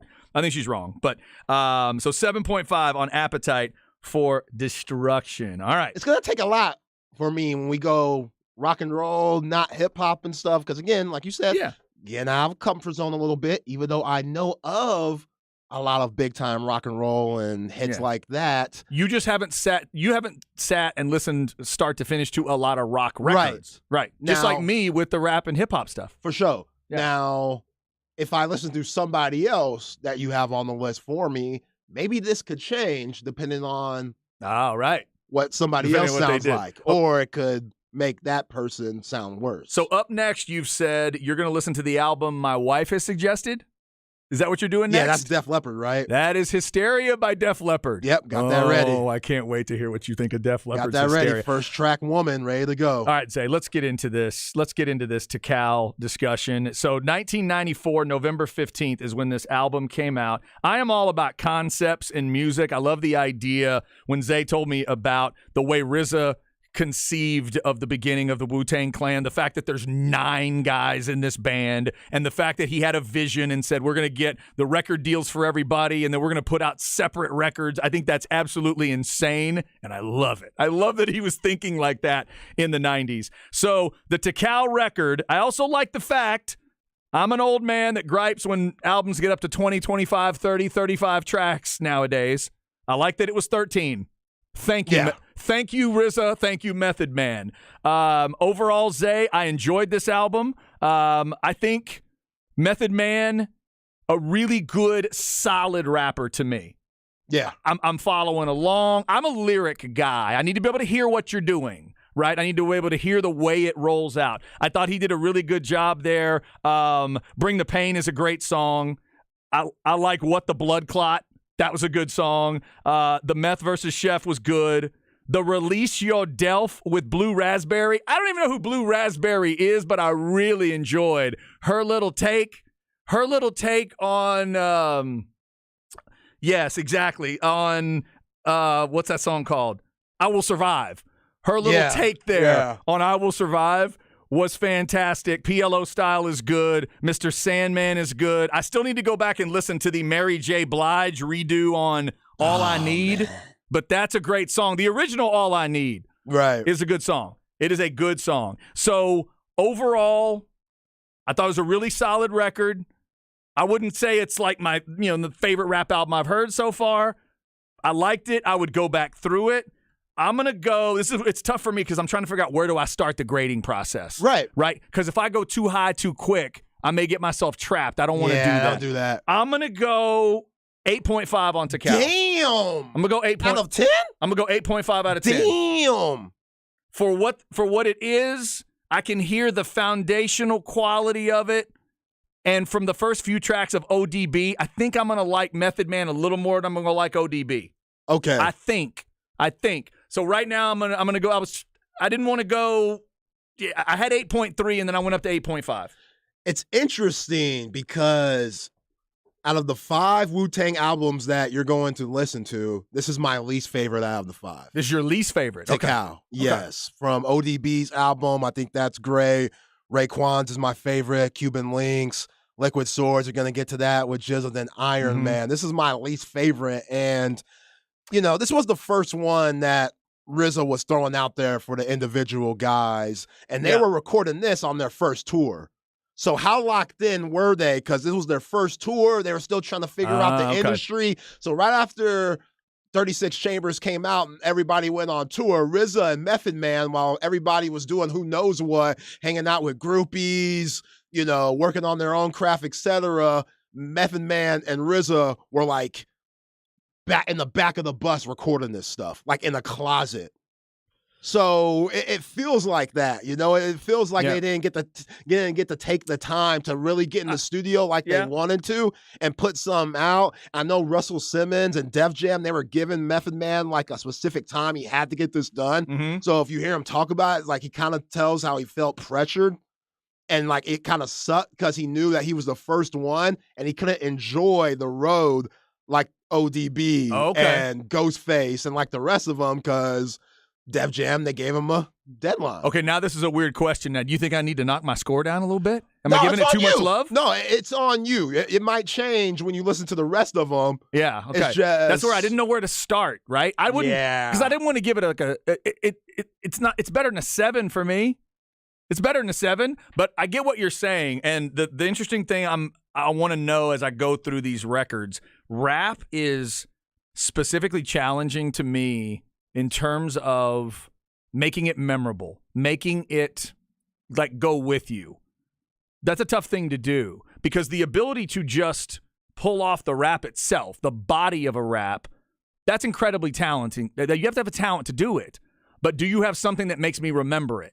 That's a tough little skill sometimes. Yeah, absolutely. And when you're talking about a basic pop song or a rock song or something, that's a little easier to do. And over the years, you can hear the rap folks and the producers figure out, oh, wait a minute, let's do a little hook. Let's do a little this. Let's do a little that. Like with, Stand by Eminem. Can I sing you every bit of the verse? No. But it's gone cold and wondering why. You put that in and give me that little hook. It feels like this is sort of an early day version of where that is. I don't know how much of this Method Man stuff I will remember and it will come back to me in my mind, if that makes any sense. Like when Def Jam saw Wu-Tang and everybody, all the record labels were picking and choosing who they wanted out the group, and they saw Meth, they were like, okay, this guy, great looking, the women are going to love him, so we could flip it that way. Yeah. But also his hooks are incredible. Like Ice Cream and Cream, Casuals, everything around me. No, that's a great example because that stays with you. That stays with you. Forever. That's what Def Jam was thinking. I'm not saying Method Man is bad or anything, but they were like, okay, that is special right there. Now, is his lyrics going to be there to make songs like that? Yeah. Will he need the crew? Billboard, when we had the list and threw it out to y'all last week, they had Method Man at 25, and I was like, that's a little high. Yeah, you wouldn't have had him that high. I wouldn't have had him that high. Yeah, but it's good. I enjoyed it. I'm interested to see, like you said, where do our grades change at all or just our thoughts change through it? Somebody texted us as a music buff 5 minutes into this segment, and I already love it. Great idea. I hope you keep doing it. We are, because we're trying to just kind of go through. I'm all about trying to be a 48-year-old music fan that is always willing to listen to new music. Right. I'm not always in the mood for it, but I'm always trying to keep my brain open. So whether it's with my teenage daughter, I'm trying to listen to stuff and find out why she thinks it's important. I like it when she brings a band to me or an artist to me, and I go, oh, yeah, I hear this and this and this. Now you go listen to that because here's where they got that from. Or here's where if my kid comes to me with a cover, like my kid – when she first heard it, she thought Chris Stapleton sang Tennessee Whiskey. I'm like, oh, no. George Jones sang that song. Go listen to George Jones sing it. Yeah, you got to check her. That's important, you know, that kind of stuff. So I'm really looking forward to this. There's rap stuff I've already heard that I love, and now I get to kind of compare the Wu-Tang Clan to that. So that was cool. And I'm just glad you got through Appetite for Destruction. It's an album that I think is for rock fans, especially male rock fans, I think it's a standard kind of album. And you can hear why. It's just punch a brick wall, let's go kind of music. Oh, man, I was riding in my car and went, take me down to paradise city. I didn't have a lighter on me, but I was looking for one to light up because it felt like one of those moments where you rock back and forth and they just rock the crowd, those Guns N' Roses. Yeah, that's a song that some people probably have gotten tired of it because they think it's overplayed. I never get tired of Paradise City. It gives me something new every time. All the musicianship of it. Steven Adler on drums was beautiful. Slash is a beast. Axl is perfect Axl on this album. And again, I don't care. That's what I like kind of about both these artists, because we know the Wu-Tang Clan does not care on certain levels about what you think of them. Guns N' Roses didn't care what anybody thought of them. Right. At all. So I'll be interested to hear what you think of Def Leppard. So next week it'll be Def Leppard's Hysteria, and I will tell you about Old Dirty Bastards. Let me see if I get this right. Return of the 36 Chambers, the Dirty Version, I believe is the name of the record. So good. Oh, so good. Deep. I have already listened to a little bit of what's it called? Shimmy Shimmy Ya? Shimmy Shimmy Ya? Now that's a catchy song. Yeah. See, that's one of those catchy hooks where you can feel that might be his most popular song. You feel those moments where RZA knows, oh yeah, they'll remember that. I'm gonna bring them back with that one. That and Brooklyn stuff. Zoo. Brooklyn Zoo is a legendary song. I've just started Brooklyn Zoo, I think. I heard a little bit of it. Yeah, it's good. They say if you play that anywhere in Brooklyn, no matter what neighborhood, people will just jump out of their seats and go crazy. That's awesome. So 94 was Tikal, and then the ODB record is like 95, right? It's right after that, 95 or 96, something like that. Man, it sucks because I've heard Method Man talk about it like, yeah, I didn't get – he's like, I love all my brother's albums, and they killed it, but I felt like I was so rushed during Tikal, and I wanted to go first time being on tour as a group. We're working on the album. So he was just salty. He didn't get a chance to enjoy the luxuries of being on tour like the rest of his crew members were, because RZA were working. He's doing majority all that. of the time. Yeah, yeah. He's in the factory, in the lab. Yeah. He's in the lab trying to put it together. Yeah, Inner 36 Chambers came out, I think October or November in '93, and then Tikal came out '94 November.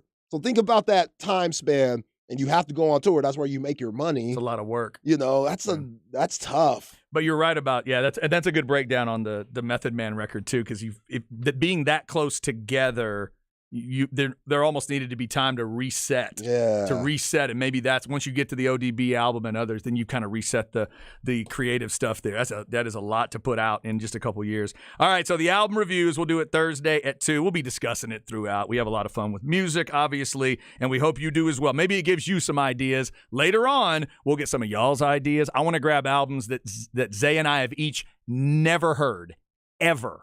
We just know they're supposed to be important for some reason, and we'll do that. So Zay is going to go through next week. It'll be Hysteria by Def Leppard. He also needs to listen to Back in Black by AC/DC. Ironically, I'm going to have him listen to Ice-T's Body Count because he's never heard that album. And then my daughter is going to pick an album. She hadn't picked it yet, but she's going to pick an album for you to listen to. So the third one you're going to listen to is her choice. Yeah. Right? I'm really excited about Monkeys. Her choice, because I don't know what she's going to do. Oh, she's going to do something brutal for me. If she goes down one path, it could be Taylor Swift or Harry Styles. That's going to be my first two guesses. But, Zay, she's also gotten into old school stuff like Carole King, Queen, Fleetwood Mac, and ABBA. Yeah. So she might tell you to listen to ABBA Gold. I have no idea. I'm good with that. You might be rocking with Fernando pretty quickly here. I don't know. Let me ask you a question. When I was doing my research and stuff, I saw Slash was in another group kind of in the 2000s. What's up with that? Slash was in, Velvet Revolver. A great name for a band, by the way. Yes. So, Guns N' Roses there was plenty of time where he and Axl were apart. They made a few records, they split, and then Slash, Duff the bass player, Matt Sorum, I believe, was on drums, so one of their later drummers, and then Scott Weiland of STP, the lead singer that's now dead, rest in peace. Trey Elling and Kevin Dunn think I killed him by referencing him on the radio. He was the singer. He was the singer of Velvet Revolver. Okay. They did like 2 or 3 records together, and there's some really good stuff from the Velvet Revolver time. I would definitely tell you to go check some of that stuff out. Okay. Yeah, but that's what it was. So technically at that moment, there was no Guns N' Roses. Did they have beef, Axl and Slash? Or? Oh, yeah. Oh, for real? Absolutely. One night on stage, before going out on stage, Axl made all those guys sign over the rights to the name Guns N' Roses or he wasn't going on stage. Like, that's who he was back then. Axl was nuts. Jeez. He was a crazy ego maniac back in the day. Supposedly held them hostage for the band's name. So he had the Guns N' Roses name for years and years and years. So Slash had a solo project called Slash's Snake Pit and stuff like that. He couldn't call anything Guns N' Roses for years and years. Then eventually Axl came back around. The band did a little something. Axl filled in for AC/DC when their lead singer couldn't go and different things like. So Axl's matured over the years, but it took a while. Took a long, long while. Yeah, when drugs get involved, kind of alters your decision making. Absolutely. The drugs and alcohol definitely changed them. All right, coming up, why today matters. It is February the 16th, and that means we got a couple big birthdays to hit. We got some OGs with birthdays today, including an OG with a dream. It was a silly-sounding dream. Some might have said it was even kind of a stupid-sounding dream. There's no way you could actually do that, and it happened. No, it happened. We'll tell you about his birthday today and a couple others as well. We got a lot going on tonight. Longhorn Weekly with Coach Terry at 7. Longhorn Blitz podcast at 8. And Soccer Matters tonight at 9. Of course, when we're done, it's Rod and Harge with Ball Don't Lie. Keep it right here on the Horn.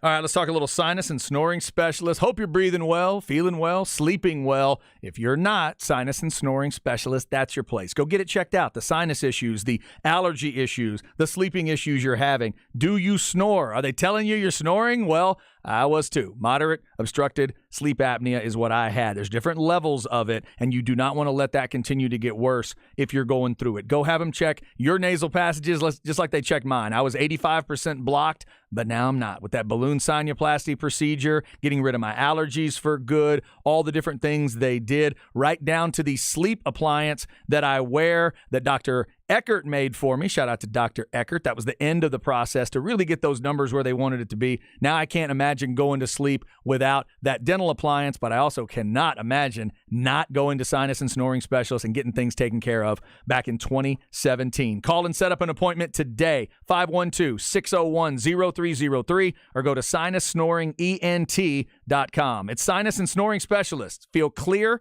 rested, and healthy.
Rolling through a Thursday.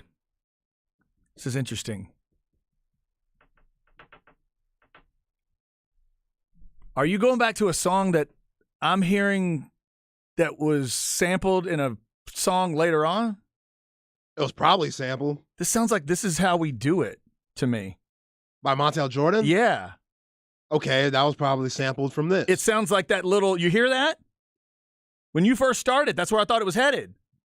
But I can tell now this is obviously an older song, and this may be what was sampled. Yeah. All right, so what we got here? Slick Rick. Oh, okay. Children's story. Do I need to go listen to some Slick Rick? Hell yeah. I hear the name all the time, and I never hear it spoken in non-respectful terms. I feel like Slick Rick is something that everybody gets into. I feel like this is somebody I need to go check out. Yeah, he's from the UK. Oh, really? Yeah, he's from the UK, but Oh, I then he didn't know came that. to New York and just embraced the New York style. Had a ton of chains. Was one of the first you saw with like 50 chains on, it seemed like. He had the eye patch. He was fly. They say he's the best storyteller in hip-hop history. Oh, well, you know I'm into that idea. Let's go check that out. All right. Yeah. See, look at all this stuff you're introducing me to. Isn't that great? Yeah, Slick Rick's fire. What's the name of the song, Zach? Children's story. From Wikipedia. The song, This Is How We Do It, is representative of the hip-hop soul popular at the time. The song features Jordan singing over an enhanced Teddy Riley drum beat sample of Slick Rick's children's story. There we go. Bam! Come on! Let's go. Good ear. Thank you very much. Good ear. Thank you very much. Now I know even more about that song. I never realized. So Montel Jordan sampling Slick Rick. I think I'm up to speed. Slick Rick, ZZ Top, Ohio players, Cyndi Lauper, the Eagles. They've all been on the show today, including the Wu-Tang beat at the beginning of the hour. We hit our album reviews earlier, and right now it's time for Why Today Matters. February the 16th. Unfortunately, we got to tell you about the death of a baseball legend. Here we go.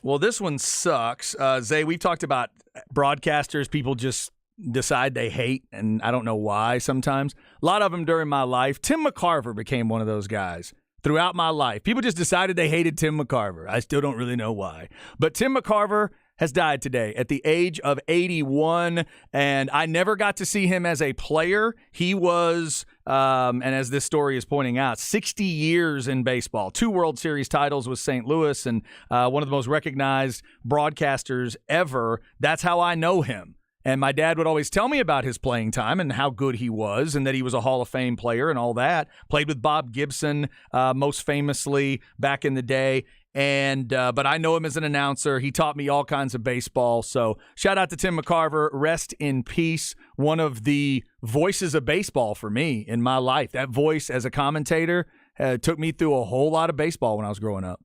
Yeah. I mean, I wasn't familiar with Tim McCarver very much, but I know that he's loved within the baseball community, and the fact that spring training starting to, come around and guys are starting to show up for catcher pitcher practice and stuff. This is a time that he was very famous for. So I know in the game he'll be missed for sure. Yeah, no doubt about it. By the way, speaking of baseball, have you heard some of these rule changes in baseball this year are going to be weird to watch. Once we get to March and, in April into the season, most of it's been talked about where, you can't do a shift anymore. You have to have 2 players on each side of the bases. They can't do shifts, and you can't be in the outfield grass. Like, you know how cold Ken Griffey Jr. would have been if you weren't able to shift? Oh, my. Are we serious? Yeah. Although during Ken Griffey Jr.'s time, I don't know that they shifted much. Did they not? I don't know. Not as much as they're doing now. I think it's gotten so bad, that's why they had to install this rule. What do you mean had to install it? Because not enough guys were doing what I've been screaming at the television for. Just bunt. Bunt down the third base line and walk to first. Just hit the ball right. They're giving you these huge, but guys don't do that. Guys aren't doing it. Back in the day, guys I grew up watching, like Joe Carter would have bunted 5,000 times if they let him. He's like, "Oh, fine. I'll bunt down the third base line. I'm on first. Let's go." I don't get it. Like, Tony Gwynn's rolling over in his grave right now. If you're going to adjust all the way over to that side, okay, I'm going to take you to the opposite direction. Well, that's the let's thing. work on our game. That's how I see it. Yeah, nobody shifted against Tony Gwynn. He could hit it anywhere. Yeah, so why? This is soft. Maybe I just don't know enough. I'm not educated enough when it comes to the diamond, but when guys are shifting, that should mean maybe you in the offseason should work on hitting to the opposite side. I know. That would be your weaknesses. Yeah, that's always been my reaction too, but this is how they're going to try to deal with that, and there's pitch clocks involved, and there's a couple other things going on this year. But the other one to keep an eye on, I'd forgotten about, they've made the bases bigger. Oh, I saw that. In baseball, and one of the managers has called it a pizza box. He's like, "Are you seeing this thing? Instead of 15 inches square, it's 18 inches square." So based on the way they set the bases in the ground, now if you're on first, you are, I think I read, 4 inches closer to second than you used to be. So they're thinking maybe this will cause a little more stolen base attempt because you're 4 inches closer to the base. I don't know. And they're trying to do it for safety's sake, too. If you're the foot of the first baseman, foot of the runner. They're trying to do it for that. But just kind of watch that as you're checking out baseball games. If it looks a little weird out there, you're not seeing things. The bases are bigger this year. Yeah, I mean, I love to see more runs. You know me, I love the steroid era. My favorite part of baseball. Yes, I know you do. If they can bring that back, hey, and guys be safe with it, why not? Yeah. Juice up. That's funny. Juice up. But, yeah, the base thing's weird. The field adjustment shifting, that's odd, but we'll see how it goes. Also, a quick birthday shout out to one of the wildest ideas in the history of sports. And it sounded dumb at the time, I'm sure, to everybody he said it to, but he was absolutely right. Richard Williams is 81 years old today. It is one of the craziest things that has ever happened. I don't know if we can talk about it enough. For him to come up with that idea. Now, is the old urban legend true that at one point with one of the two girls, he actually tricked his wife into having him by switching the pill with the Tic Tac? I don't know. That's just part of the legend that I want to be true. But to come up with that idea and then have it happen is stupid. It's just so stupid. And then he pulled it off. Excuse me, they pulled it off. It's incredible. It's incredible. I'm going to have 2 daughters that are both going to be professional tennis players. And then as it started to go, he said, oh, one of them's going to be really good, but the other one may be the best ever. Richard, calm down, man. And he was right. Yeah. Just crazy. Absolutely crazy. Happy birthday to Richard, 81 years old. I hope he's doing all right. I've not heard about him in terms of his health in the last few years. I know a couple years ago he was going through some stuff. Hopefully Richard's doing well. You know, the movie was incredible. I know the whole thing with the Oscars and Will, but the movie itself tells that incredible story. Yeah, it's kind of a shame that Will Smith kind of tainted them celebrating that, like him being Richard Williams and then trying to get the award. Like, they didn't really get a chance to embrace it like they should have due to him slapping the hell out of Chris Rock. Because Venus and Serena were there. Good grief. They were there. They were all, decked out in awesome dresses and stuff like they've been many, many times. Those two are just fashion icons now, too. They looked incredible. And I was so happy as a tennis fan that they were going to get to really, and then all that happened and it was gone. Yeah. I felt so bad for him. Think about all the folks that probably said, Richard, you out your damn mind. Right. If you think you're going to raise tennis stars in Compton. Right. That's the other part of it, too, that where he's coming from, coming out of Compton, California, and then to say, oh, no, they're not going to play junior tournaments. What are you, crazy? No, we're going to do it my way, this way. I've got a plan. It's going to work. And then it did. Yeah. It's crazy. Yeah, it's a great story. Absolutely crazy, man. They absolutely shook up the tennis world and then went ahead and shook up the rest of the world, too. Happy birthday to Richard today. Coming up, Stems and Seeds before we get out of here. Tim McCarver, dead at the age of 81. That is a sad story out of baseball. We'll try to find you some more positive stories on our way out as we get you ready for Rod and Harge. Don't move. It's the Horn.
That's a great little reference there. I like that.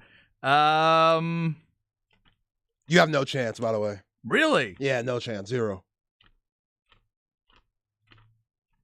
So would this be like a younger? It sounds a little Kendrick-ish to me. Younger than Kendrick? Yes, younger than Kendrick. Newish. He's been around for about 4 years or so, but still newish. All right, still underground, not mainstream. What's the one? I always go back to the guy when Charles Amenahue was our intern. He introduced me to somebody. What was that guy's name? Oh, Wasn't that Gunna? Gunna. He It ain't loved Gunna. It ain't Gunna. He thought Gunna was the coolest thing in the world. All right, so I have no idea. Coda the Friend. Coda the Friend? Coda the Friend. From New York. Really good rapper. Easy listen. In the good way. I can see that. Yeah. Yeah. Coda the Friend. I like that bonsai tree reference at the beginning. I'm fascinated by band names, artist names, and in the world of rap too, just like you've had so many different names. You got to come up with a way to make your thing. The Friend would have never been my idea though. Yeah. It's a strange idea. Oh, Donald Glover, you know how he got the name Childish Gambino? He went to Wu-Tang's website where you could type your name in there and they'll come up with a name for you. And Childish Gambino came up and he ran with it. Are you serious? Dead serious. That is a great story. I never knew that. Childish Gambino is a great example. Yeah. Once you hear it, you'll never forget that. Never. Now, you could hate the first song you hear and never forget it. But if you like him, yeah, you're going to lock in on that one. All right, so Coda the Friend, Slick Rick, ZZ Top, Ohio Players, Cyndi Lauper, the Eagles, they've all been on the show. Nice Wu-Tang beat to start the hour. We had our album reviews earlier this hour. The Method Man album, To Cal from me. Zay reviewed Appetite for Destruction, and Guns N' Roses fans, I hate to tell you. I'm glad to tell you he liked the record, but if you're like me and you love Night Train, I'm sorry to tell you he hated Night Train. Of all the songs on that album that I thought you wouldn't connect with, I would have not guessed Night Train. Yeah, compared to everything else. Okay. Just wasn't for me. Fair enough. Great album though. I'm glad you liked it. I'm glad you liked it. It was a big deal, and these Wu-Tang albums are interesting to listen to as well. We're going to go through that. We're going to be doing a lot of album and musical discussions on Thursdays in the off season from football. But don't worry, always plenty of football to talk about around these parts. Let's get you stems and seeds before we get out of here. No stress, no seeds, no stems, no sticks. Brought to you by AV Consultations, 255-8678, or go to avconsultations.com. We got a shout-out earlier for a young man named Davion Davis. Wide receiver, went to Sam Houston, but he's a Hutto product, and he's on that Houston XFL team. Those are the kind of stories we're going to be following. Let's hope he can make a name for himself and maybe get a little chance, maybe at the pro level. Hopefully that's what you're looking for. Zay, we just got to find some XFL quarterbacks to get them the ball. I feel like there's going to be talent out there, but these quarterbacks need to step up. Yeah, say what you want about the talent. We know it's not going to be anything what we see on Sundays during the NFL season, but what you can't say about these guys, they don't love the game. Right. These guys definitely love the game if they're continuing to push their dreams and maybe try to get some NFL love out there. Hey, whatever, kudos to them for still playing and still giving it a shot. And go ask Kevontae Turpin's bank account how it works out. For sure. If it works out, it can work out. Yeah, he got Pro Bowl bonus money too. Yes, he did. Yes, he did. Absolutely. So there's always football going on around here. We're only 18 days away from Texas practice. If you missed it, March 6th is the start of Texas practice. Spring game will crank up on April the 15th, so that's 58 days away. By the way, we have extra information there. Bevo Boulevard is going to crank open at 9 a.m. on April 15th. Give you a little feel for Bevo Boulevard, and they will kick at 1 o'clock for the spring game. Right there, nice, right in the middle of the day. Let's get it. 1 o'clock kickoff time, and Quinn Ewers will be showing off his new haircut. That's what I'm talking about. That's what I'm talking about. Okay, what if at this point he just shaved the whole head? Would that send you the other way? Yeah, I'd be a little concerned. Yeah, if he came out looking like Trent Dilfer, I would not appreciate that. That you wouldn't want. Absolutely not. Oh, my God. Also, we have unfortunately had to say rest in peace to Tim McCarver today. Baseball fans, he was 81 years old and died alongside his family today. I've not read about any particular illness, sickness, or anything that was going on with Tim McCarver, but dead at the age of 81, a baseball legend. All right, also, we started the show today with the Chris Beard update. Those charges have been dropped against Chris Beard. More than anything else, for Chris Beard's sake, if he wants another opportunity, I hope he's able to get that. I hope he and his fiance are able to work through this situation. But, Zay, we just realize it's never going to happen at UT, but hopefully he gets another opportunity at some point because he knows ball. Yeah, he knows hoops. Yeah. He knows hoops. So he'll get another shot. We'll see. Who's going to be that team? I got a weird feeling it's going to be an SEC matchup in a few years. Why do you think that? I can't think of who the team is even going to be right now, but I just got this weird feeling that Texas and some SEC team are going to get together in a few years as an SEC opponent, and it's like, oh, yeah, that's where Chris Beard is now. And you know some tournament committees are going to try to put them together if they can. You know that'll happen. It's going to happen at some point. All right, Rod and Harge coming up with Ball Don't Lie. Longhorn Weekly with Coach Terry at 7. Longhorn Blitz podcast at 8, 9 o'clock. Soccer matters. We'll be back for a Friday show tomorrow. Stay safe.